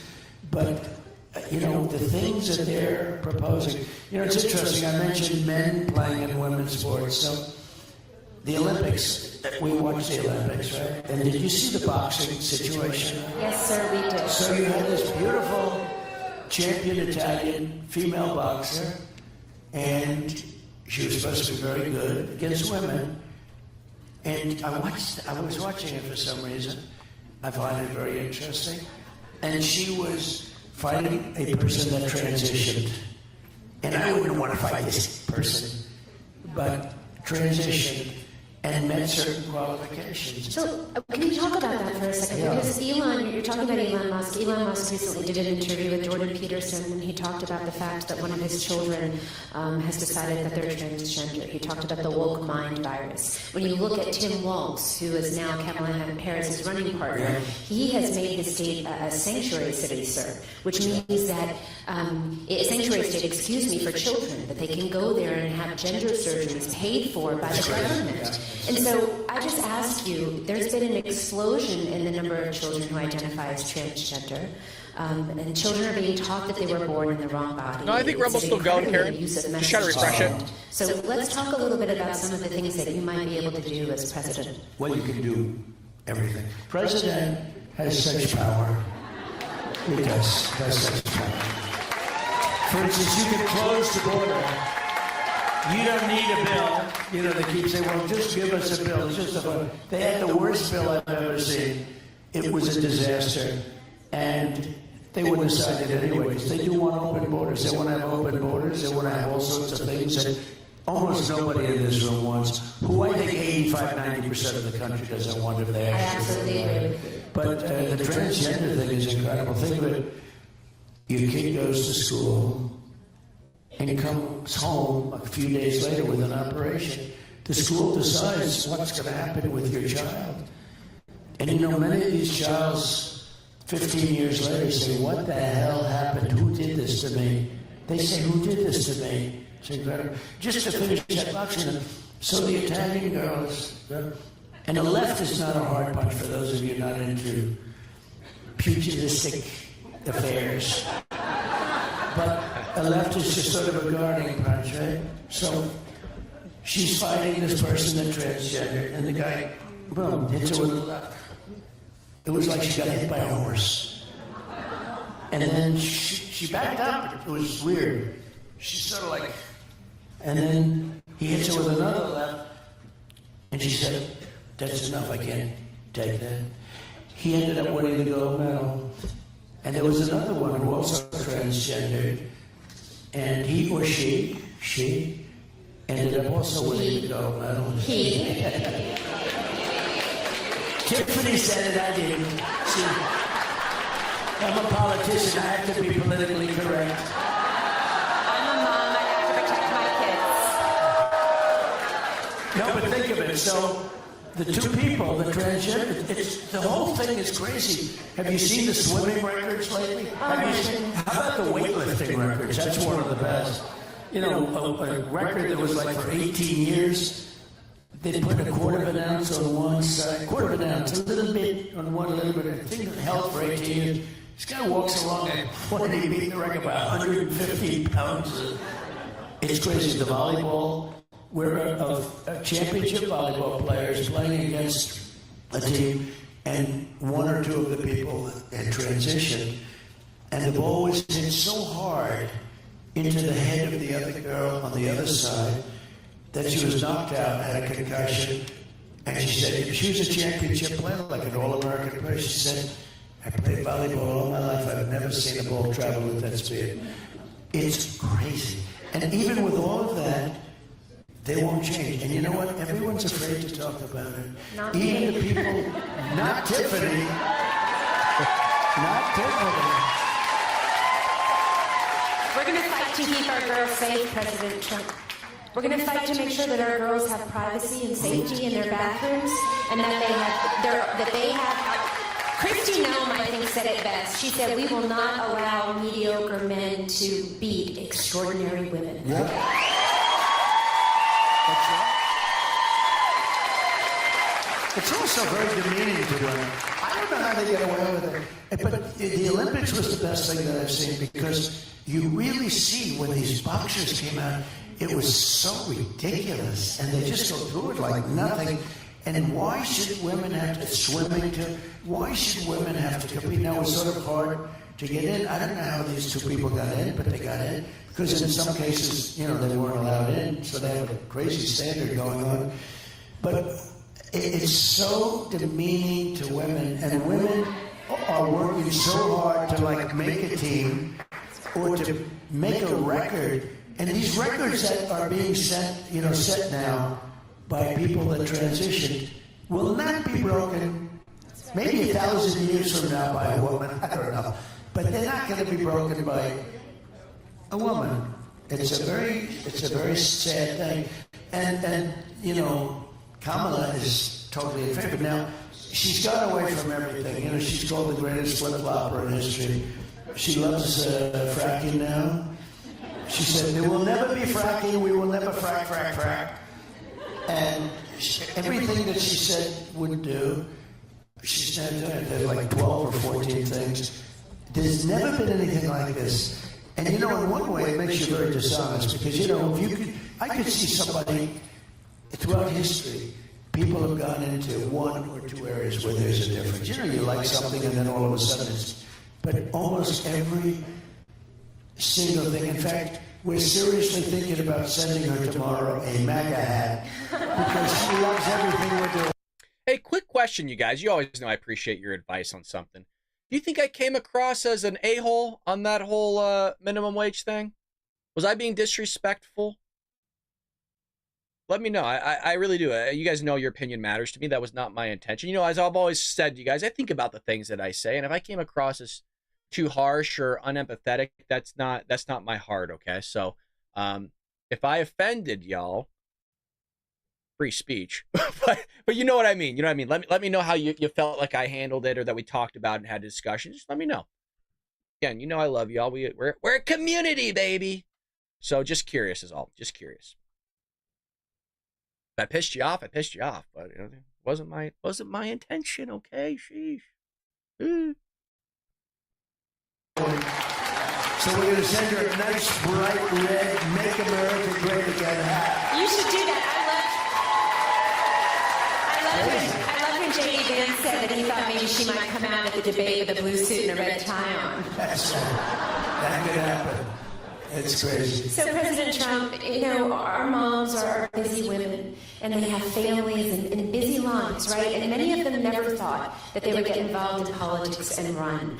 Did you ever think about running for office at other times in your lives? And then just some advice, because you come under fire a lot. Our moms are standing for things that often the media attacks them on. We'd love to get some advice from you about running for office. Yeah, so I would say don't do it. Run for office. We want you to run for office. I do say this, though. It is nastier to run as a Republican than it is. Now, Yes, sir. You know, I mean, Absolutely. they suffer from a thing called TBS. Do you know what that is? TBS, it's a horrible, horrible terminal disease. It destroys the mind. It destroys the mind before the body, but the body eventually goes. TBS is Trump derangement syndrome. They have it at levels. They can't even stand their life. They can't stand The body anything. eventually And, you know, goes. part of the reason is that one election, which everybody said couldn't be won. Couldn't be won for a lot of reasons. Number one, he had never done it before. You know, it's not that easy to be a politician. I mean, you have to have something. And we won. And we really did a great job. You know, we rebuilt the That was military. good. We gave the largest tax cuts ever, the largest regulation cuts. In terms of health, we did something that was amazing. We had right to try. You know, we have the greatest scientists in the world, greatest doctors in the world, greatest laboratories in the world, better than anybody else, much better than China. China's very good, but much better. Acknowledged. And we have things to fight off diseases that will not be approved for another 5 or 6 years, that people that are very sick, terminally ill, should be able to use, but there was no mechanism for doing it. And I got everybody into a room. The insurance companies didn't want to allow it because they're terminally ill. They don't want to do it because then they'll get sued for somebody dying even though they're terminally ill. The states didn't want it. The government didn't want it, the federal government. Most of all, the doctors and the labs didn't want it because they didn't want to say that we're going to try and make somebody better. They didn't get better. Now everyone's going to say whatever it is doesn't work. And I got them all into a room, everybody, and I said, here's what we're doing. You're going to sign these documents. Nobody's going to have liability. If somebody wants to come, because you know they'd fly to Asia, they'd fly to Europe, they'd fly. If most of them didn't have money, they'd go home and they'd die. It was a hopeless situation. But if they had money, they'd go to Asia, they'd go to Europe. We have much better technology. And what happened is I got everybody in a room. I said, listen, there's not going to be any liability. People are going to sign a document that they're not going to sue the country, they're not going to sue the state, they're not going to sue the doctors or the medical platforms, they're not going to sue anybody. They just want the drug. And we have saved thousands and thousands of lives. It's amazing. It actually worked out differently. The drug companies now are liking it to a certain extent because it's the ultimate test. Somebody's terminally ill, and all of a sudden they get better, and it's happening with thousands. And I got that done. They've been trying for 60 years to get it done, and we got it done. They don't have to fly away. And it's really had to reverse. People were finding cures to things. That when a terminally ill person, a person that's almost ready to die, goes in and starts taking something, and now all of a sudden that person gets better. It's an amazing thing, and we save thousands of lives. So we've done a lot of. We'll talk about parental rights if we could for a little bit. We're a parental rights organization. And we saw Terry McAuliffe lose his bid for governor in Virginia. Remember that? Yeah. I actually do. And he said famously that he didn't think that parents should be making decisions about what their children were learning in school. And we believe that every parent has a fundamental right to direct the upbringing of their children, right? And that includes their education. So what do you plan to do at the federal level to help us to protect parental rights and education freedom like school choice? Okay, so I like to say that we're the party of common sense. I mean, we're conservative and all of it. Walls are common sense, right? All of the things we're talking about, no men and women's sports, no gender operation. I mean, these operations, it's crazy. You know, I don't know if you know, Europe has gone totally away from it now. We're way behind them. They don't do it anymore. And this is just horrible. But who could even believe this is happening? So think of it. You have these parents that end up in fistfights at school meetings, and the parents mean well. They end up getting arrested, put in prison. I've seen things, especially Loudoun County, right? Loudoun County. Architect, he was just joking, like, you have to try harder to offend me. You know, I have the property. I have the big. Paul was a long-time viewer of the show. There, right on the, I offered, you had the head of one of your groups that was very impressive to me. And I said, anytime you want to use my land along the Potomac River, right under the American flag, I mean, that's sort of an unlimited capacity. There's a lot of acres, and it's miles along the Potomac. It's truly beautiful, but you know, I'm for parental rights all the way. I don't even understand the concept of not being. Thank you. No, but when you see some of the things, it doesn't. That's another. You know, like why would somebody want to have an open wall? When you see some of the things that they want people to do in these school boards, and they become like dictatorships, and the parents are screaming for the life of their child. A lot having to do with transgender. A lot having to do with a lot of other things. You got to give the parents. The parents truly love the kids. Okay, some of these people on the boards, I think they don't like the kids very much what they're doing. So you have to give the rights back to the parents. And I can't imagine it. Well, okay, this administration has been the opposite. This administration, it's like the FBI goes after the people. They're like it's some kind of an insurrection. It's crazy. They called us domestic terrorists, President Trump, for speaking out at school board meetings. Well, we'll change that on the first day, I promise you.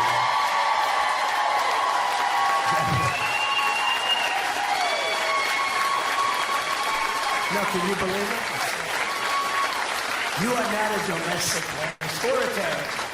We do have terrorists coming in, and they're coming in by the thousands, but you're not one, Tiffany. Thank you very much.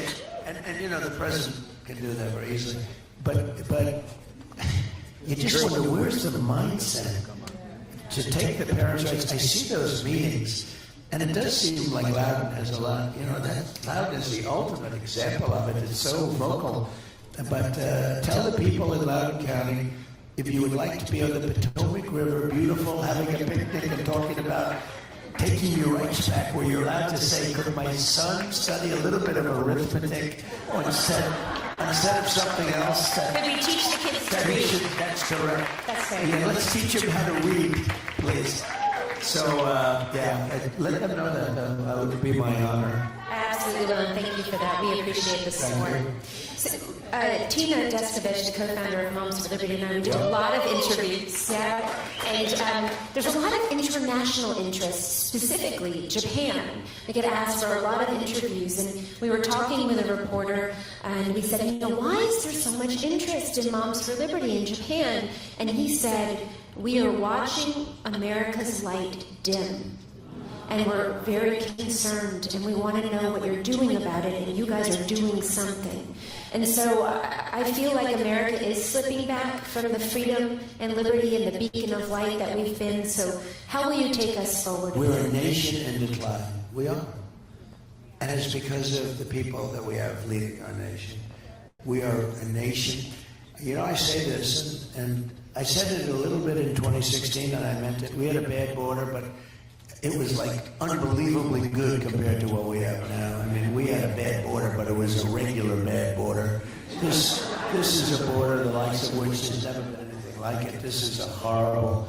You know, many people are killed coming up in the caravans. It's rough stuff. You go through snake country. You go through. Oh, it's just these. What happens? And by the way, remember I said rape when I first came. Well, rape is. Massive percentages of women are being raped and just beat to hell coming up in the caravans. It's, I mean, I say this, I look, this is a very sophisticated audience. Mothers give their girls big bottles of birth control pills because they know bad things are happening to their daughters coming up. And you know, terrible. We're That's so terrible.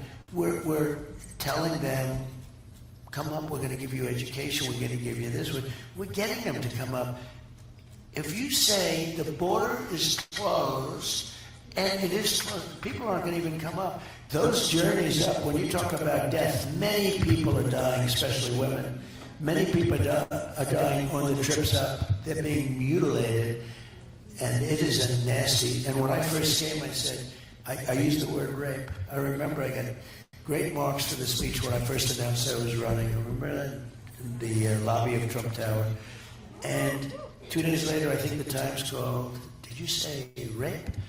I got great marks. They said it was a great speech. And then they said, did he say rape?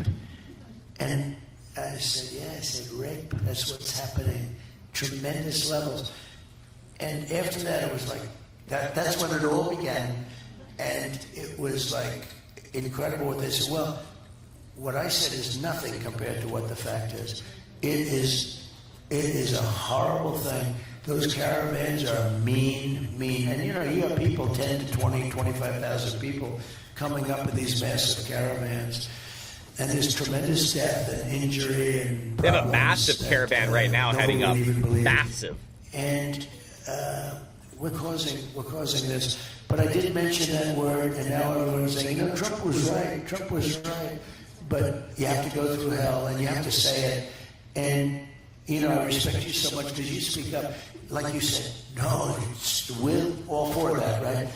Very few people would say what Tiffany said a couple of moments ago about something that was a little bit controversial, that shouldn't be controversial at all, but they just wouldn't do it. So when you said that, I said, that's refreshing to hear.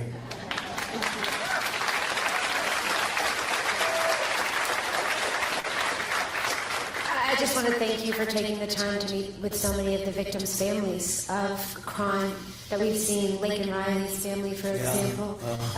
I'm just going to ask, what is that experience like for you, meeting with the parents of children who are being killed by illegal immigrants? It's terrible. They're being killed by illegal aliens.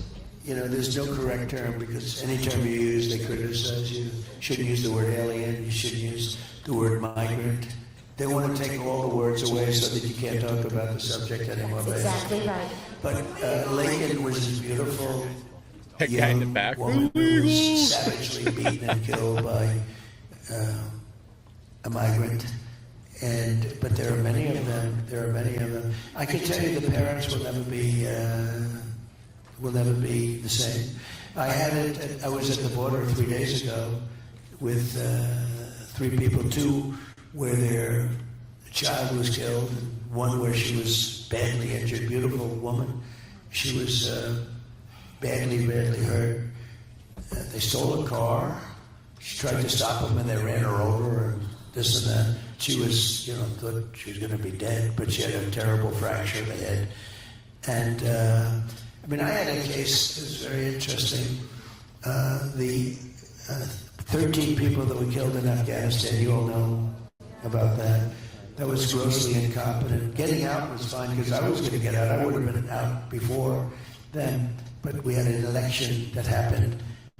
But we would have been out with dignity and strength. We would have taken the military out last. Not first, they took the military out first. But they had 13 people killed, and I got to know many of the families of the 13. It was a terrible, tragic thing. None of them should have died. Those people were essentially killed by a stupid administration that didn't know what they're doing, and bad generals like Milley, who was a bad general. And, nobody was fired. It was the most incompetent. I think it's the most embarrassing moment in the history of our country, the way it happened. Remember the planes taking off and people falling off the planes. Many people fell to their death. They were hanging onto the wings. They probably thought they could take the plane and fly on the plane, and they didn't realize the plane's going 500 miles an hour. And they fell off at 3,000 feet. That's 3 times the height of the Empire State Building. They fell off. They started falling off, and then they all were off. And a lot of people, but it was a horrible, horrible moment. But you had 13 people killed, many people badly injured, meaning no legs. We had 1, no arm, no legs. And the arm that was left was battered. Face was badly hurt. And these are people, this is just horrible casualties.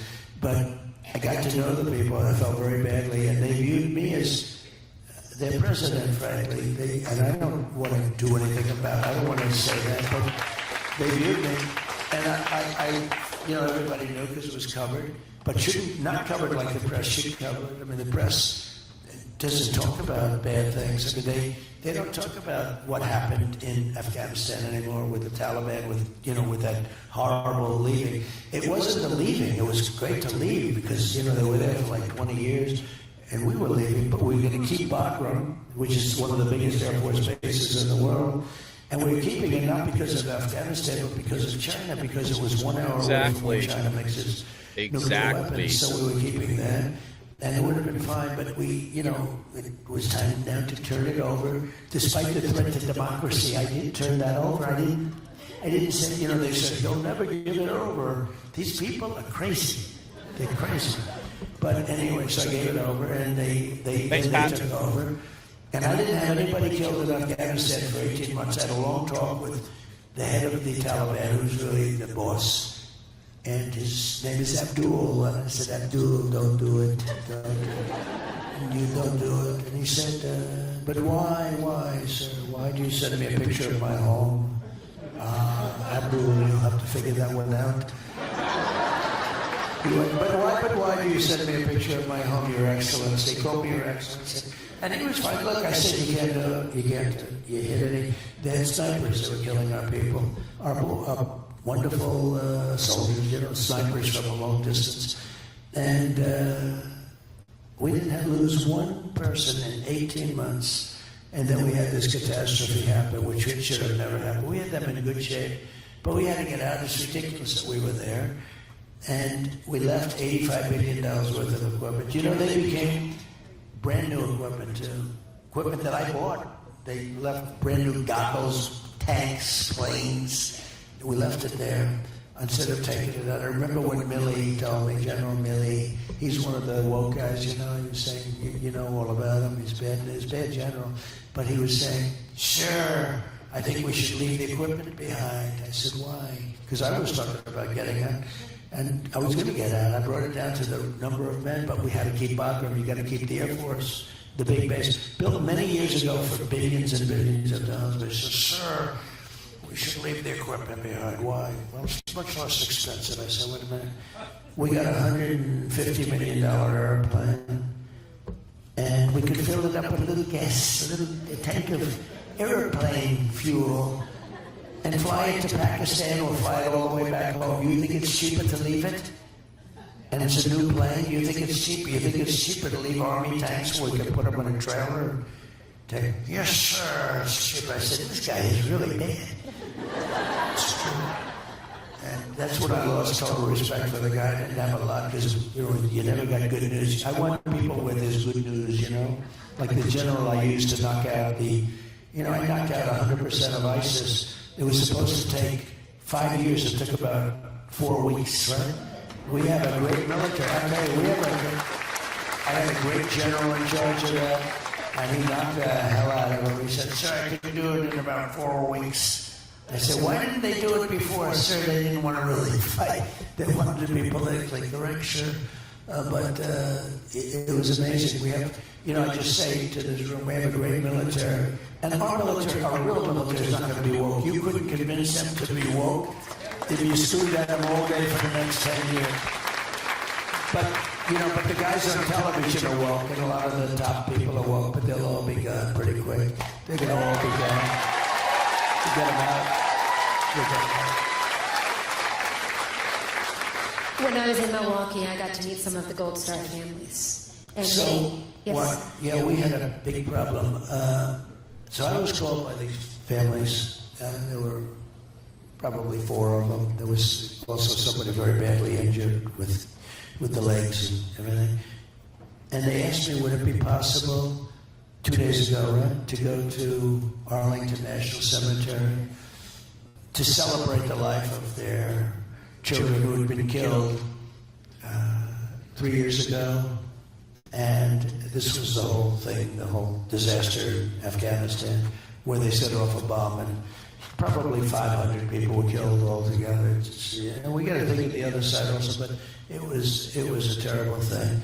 but we lost 13 soldiers. We had 45 soldiers that were really badly hurt too. You know, nobody ever talks. You ever notice somebody loses their leg or both legs or their arm, and in one case an arm and two legs, and nobody ever talks about them. They talk about, because we have to remember that those people are, boy, nobody ever talks about them. And we had some people that were horrifically injured. Anyway, they called and they said, "Sir, would you be able to come?" Now, I got to know them because I have a place in Bedminster, New Jersey, which is a spectacular place. And they wanted to know whether they like New Jersey. New Jersey is good. New Jersey has some of the most beautiful things. But, so this is a beautiful place. And I had most of the families there about a year and a half ago. And they all wanted to know whether or not I'd be showing up. I didn't know if I could. And when I heard they were there, I went out and I saw them. And they thought I was going to stay for 5 minutes or 10 minutes, shake everyone's hand and leave. I ended up staying with them like for 4.5 hours. We listened to music up with the members. We had this beautiful deck overlooking everything. And you're looking at the sky, great food, a very luxurious place. I mean, it's beautiful.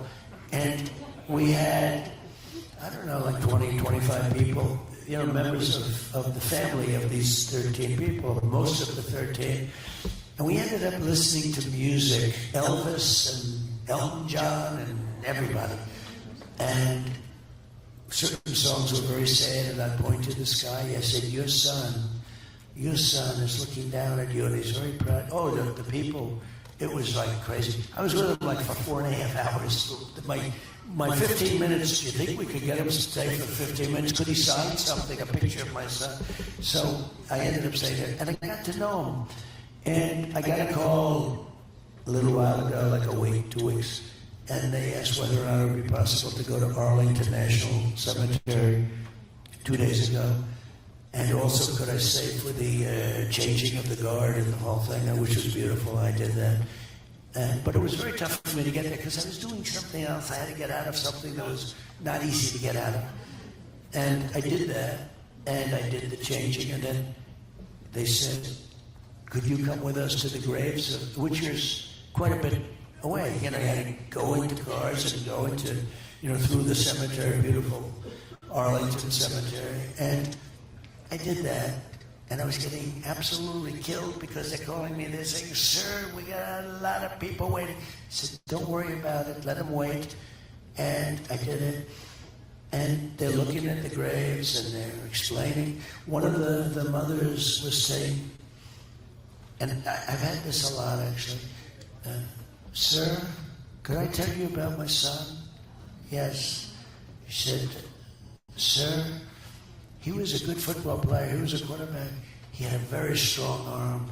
And you know, he was playing another team, and it was a long story, and I just listened to it because I saw it was like therapy. She was so proud of him. Oh, they loved you so much, President Trump. They had such wonderful things to say about you when we spoke. So we really appreciate it. It was so good. But just a bit, so they said, "Sir, could you take some pictures with us at the graves of our child?"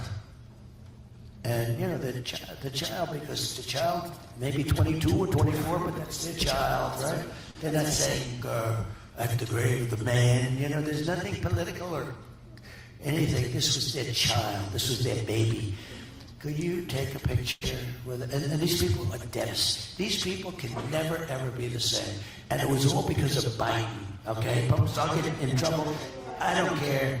Get me in trouble. This should have never, ever happened. Nobody should have been killed. They should have left from Bagram, which is this massive base. They shouldn't have left from this little local airport where the whole city ended up piling in and everyone went crazy. And by the way, they shouldn't have taken the military out first. They should have taken the military out last when everything was gone. They took the military out, and I could just imagine Abdul, who's smart as hell. Somebody went to Abdul and they said, Abdul, the American soldiers have left. He said, "You're a stupid man to say that." Of course that didn't happen. "No, Abdul, they left. I could just see it, the conversation. Then he found out they left. He said, I can't believe it. And once they left, they had a field day. What they did to us was incredible. But they kept everything. But thanks. The people were coming up to me and said, sir, could I have a picture of you at the grave of my son? I said, absolutely. I would love to do that. So the whole family gathered around. We had the beautiful, stone, the marble with the name of the soldier on. Shouldn't have been on it because they shouldn't have been dead. And we took pictures at the different grave sites.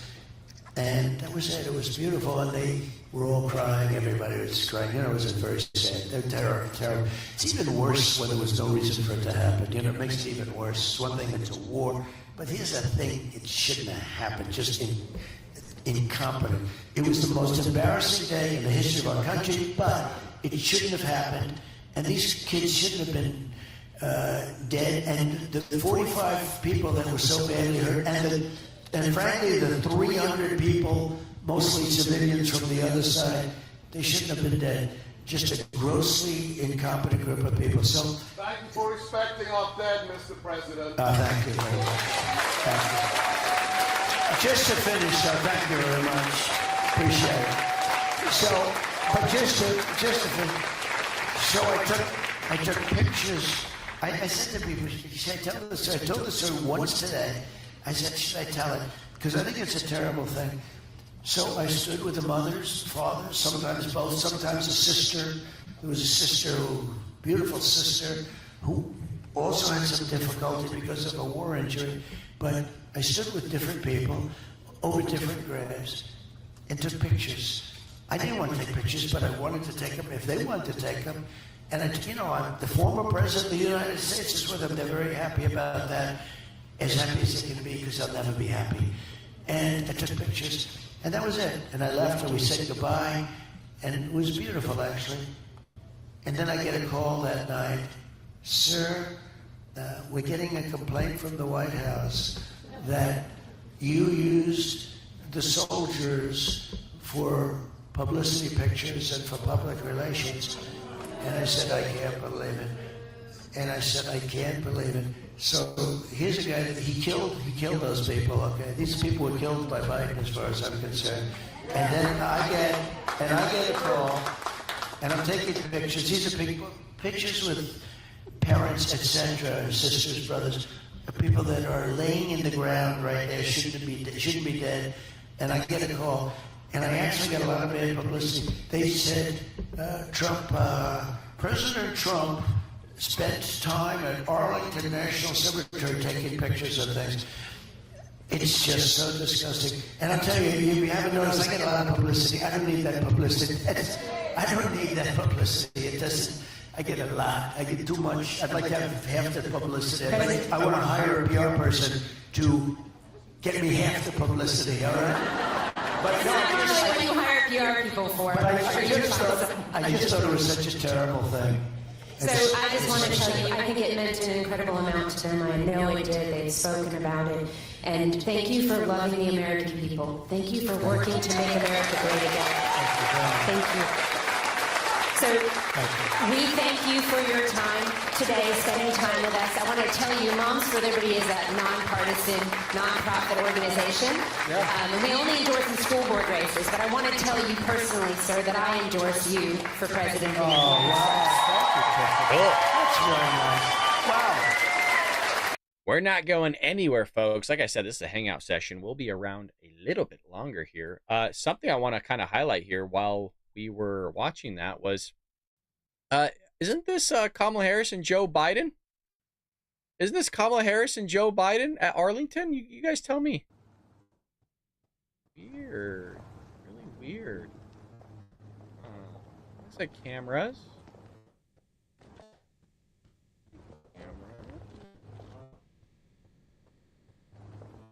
That's definitely them.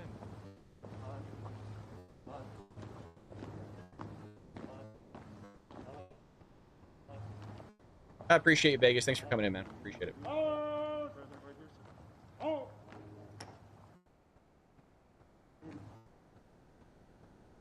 But anyways, I don't know. Trump does anything, it's bad, right? The guy sat there. I mean, Okay, even just put yourself in that position, right? You have families whose loved ones were blown to bits because of Joe Biden and Kamala Harris's incompetence. They love you because you're Donald Trump and you stand for America and you stand for the soldiers and the troops. And you're sitting there looking at their loved one that's 6 feet into the ground, and they're a mess, right? Because they're sad, or rightfully so, because of what took place. And they're going, you know what, Mr. President, we would love a photo opportunity with you. Are you really going to look at those people and be like, no, sorry, can't do it. Nope, sorry. It's the White House, the Biden administration, the Harris administration telling me what to do. Can't do it. Sorry. No. You would give the Biden-Harris administration, all the media outlets, the double middle finger and go take a photo. But, you know, the media are sitting there, and the media scum acting like knuckleheads, which we called, right? We said it would happen. It's only going to ramp. Guys, mind you, it's September now. So we got 2 months here. Things are going to get freaking crazy, and we're going to be here every step of the way, baby. Now, it's Labor Day weekend, right? I know a lot of you are going out to maybe some barbecues, maybe if you can afford it. I'm not beating you up. I'm saying afford it because look at this. We got freaking food. Eggs are up 47%. Hot dogs are up 10%. You got ground beef 8%. Beans are up 6%. You guys know my regulated eating schedule, if that's what you want to call it. I think I need to move this over here, huh? What do you guys think about that? Let's move that. I feel like that's been a long time coming. There we go. I used to do turkey, rice, and beans, like for breakfast, lunch, and dinner pretty much. So what I switched was now I'm doing a protein shake 'cause I'm trying to lose weight. And then lunch, I'm doing now tofu and rice with eggs, and also for dinner. So I'm telling you guys, I live frugal. So, you know, that's why I was saying, hey, I'm not trying to beat anybody up here. I live extremely frugal. You guys, I have 1 mug. And it's not a plug. I mean, you guys see me use the same mug. You guys even heard me talk about how I dropped it before. You see that crack right there? Still holding strong. If you're a longtime listener, you would have heard me freaking out because I'm like, I dropped my mug and the sound of it was like the thing had to be shattered. And I looked at it, it was still going strong. It's just there's a little cracky there, but it's the only mug I have. I got 1 Bald Bradshaw shirt. And, you know, live frugal. Who the hell's gonna... The unofficial end of summer. What's he cooking? That looks good. Man, it looks good though, doesn't it? Anybody else hungry right now? That looks good. Somebody's saying yum. Like, I'm a guy's guy. I love barbecue. I love meat. Don't judge me, okay? That kind of sounded like a little bit of a wimp when I said, oh, I'm having tofu. A lot of protein, a lot of fiber. I'm getting a little bit older. I can't handle a lot of things anymore. That looks good, but also expensive. Officially arriving with higher prices for that Labor Day barbecue. Prices have gone up. Most all prices are up. What's the question we ask on any interview? See, I can complain about this because I didn't vote Democrat. I vote Republican, even though I'm a fiscal conservative. Who do you vote for? Who'd you vote for last election? The wings here especially have really escalated in price. This is Bud's House of Meat in Houston. How much product will you go through this weekend? We're going to go through a lot, about 1,600 pounds of leg quarters, 2,000 pounds of sausage, 5,000 pounds of ribs. I need you to go help cut orders. Owner Tim Heiner also stocks all the barbecue side dishes. What do we got there? A little potato salad? You guys haven't tell I'm hungry. That looks good, huh? Well, I didn't see what else he had there. This must not be a Democrat-ran area because nothing's locked behind cages, if you notice that. Yeah. Ooh. You know what's really good? I was watching this thing about people doing some barbecue there, and it was like between Nashville and Memphis, I believe. Somewhere in that area. And, man, they were showing this banana pudding. I was watching it this morning. Nice fried chicken, waffles, country style, what is it, the breaded steak that you guys dip in gravy. Oh, man. Ugh. Dessert, plus staples like milk and eggs. Eggs are crazy. Eggs are about $1.50, almost $2 more than my cost was. Let's see how much they are here. What are you guys paying over there? $4.99? That's a steal. I'd be lining up for $4.99. Again, I live in California, though. I don't know where this is at. These are about $1.50, almost $2 more than my cost was last year. Democrats will still vote for it, you guys. They're salivating. I can't wait to pay more at the grocery store. For shoppers, the price of a dozen eggs is up 47%, now averaging more than $3. In 1 year, hot dogs are up almost 10%, ground beef nearly 8%, ribs more than 4%, and beans 6%. That beer you plan to wash it all down with has increased more than 3%. What'd you buy today? Steak, How much did it cost? $28. What did you think it would cost? About 10. About 10. Things are crazy expensive, man. Crazy expensive. It's wild. It is wild. You know, we're looking at our budget and we just couldn't afford it. I mean, we could afford it, but you know, we stick within a budget. We use Dave Ramsey's. It's called the Every Dollar app. If you guys aren't familiar with that, the Every Dollar app is a phenomenal app that you can link between you and your loved one and budget that way. It's a $0 budgeting app. Highly recommend it. It's absolutely free. You don't have to pay for it. They have a free version. They have a paid version, but you can use the free version and be completely fine. It's called Every Dollar app. You can get it on your phone. It's by Ramsey Solutions. Highly recommend it. Highly recommend it. Well, let's see what we have in other news. It says Kamala Harris would regulate speech, censor social media, and remove accounts and content she doesn't like. Oh, is that right, Kamala? Okay. Of course, she feels comfortable saying this on CNN. Companies and these online platforms, which are so powerful in their ability to impact perception about an issue and to influence behaviors. Let's be clear about that.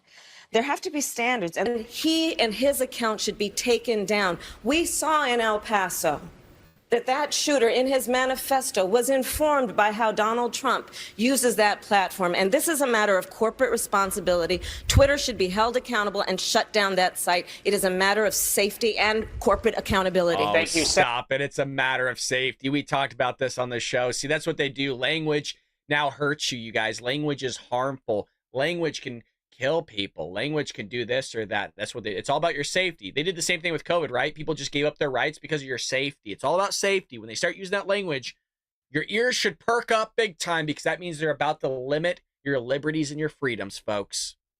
Senator Warren, you can respond. So, look, I don't just want to push Donald Trump off Twitter. I want to push him out of the White House. That's our job. But the way— Well, that didn't age well. That's their job. You know, there's a lot of talk, I'm a big conspiracy theorist. Doesn't mean I believe in them. A lot of talk that maybe it was an inside job on the Trump assassination. Maybe it was.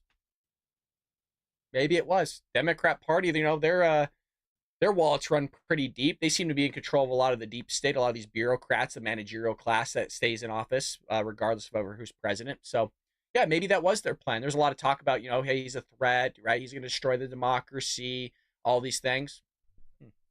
Join me in saying that his Twitter account should be shut down. Let's figure out why it is that he has lost his privileges and it should be taken down. And the bottom line is that you can't say that you have one rule for Facebook and you have a different rule for Twitter. The same rule has to apply, which is that there has to be a responsibility that is placed on these social media sites to understand their power. They are directly speaking to millions and millions of people without any level of oversight or regulation, and that has to stop. Donald Trump has 65 million followers on Twitter, and we have to take seriously the weaponization of this platform by the president, and the need, therefore, of a private corporation to be held accountable to say he has abused the terms, and it could result literally in a threat to safety of human beings who are participating with the process of justice. There you go again, the threat of safety, right? It's for your best interest, the government, to come in and tell you what you can and can't do. That's Democrat thinking right there. That's progressive. That is insane. That is some communist, Marxist stuff. Not a part of you civically, constitutionally, that is concerned about the precedent of a private company taking the platform away from the President of the United States or some other elected official?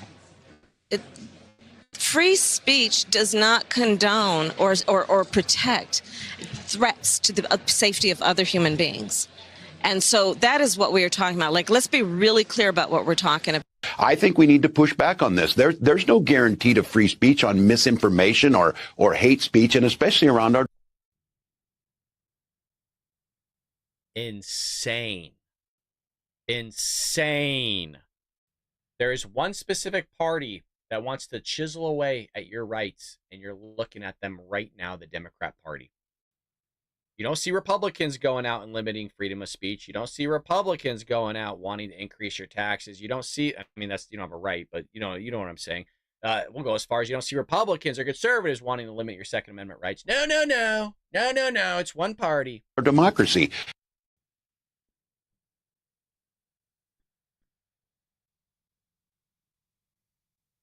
One party that's sitting there just destroying things, and Democrats won't allow it to happen. Democrats will go a long ways, folks, to make things like that happen.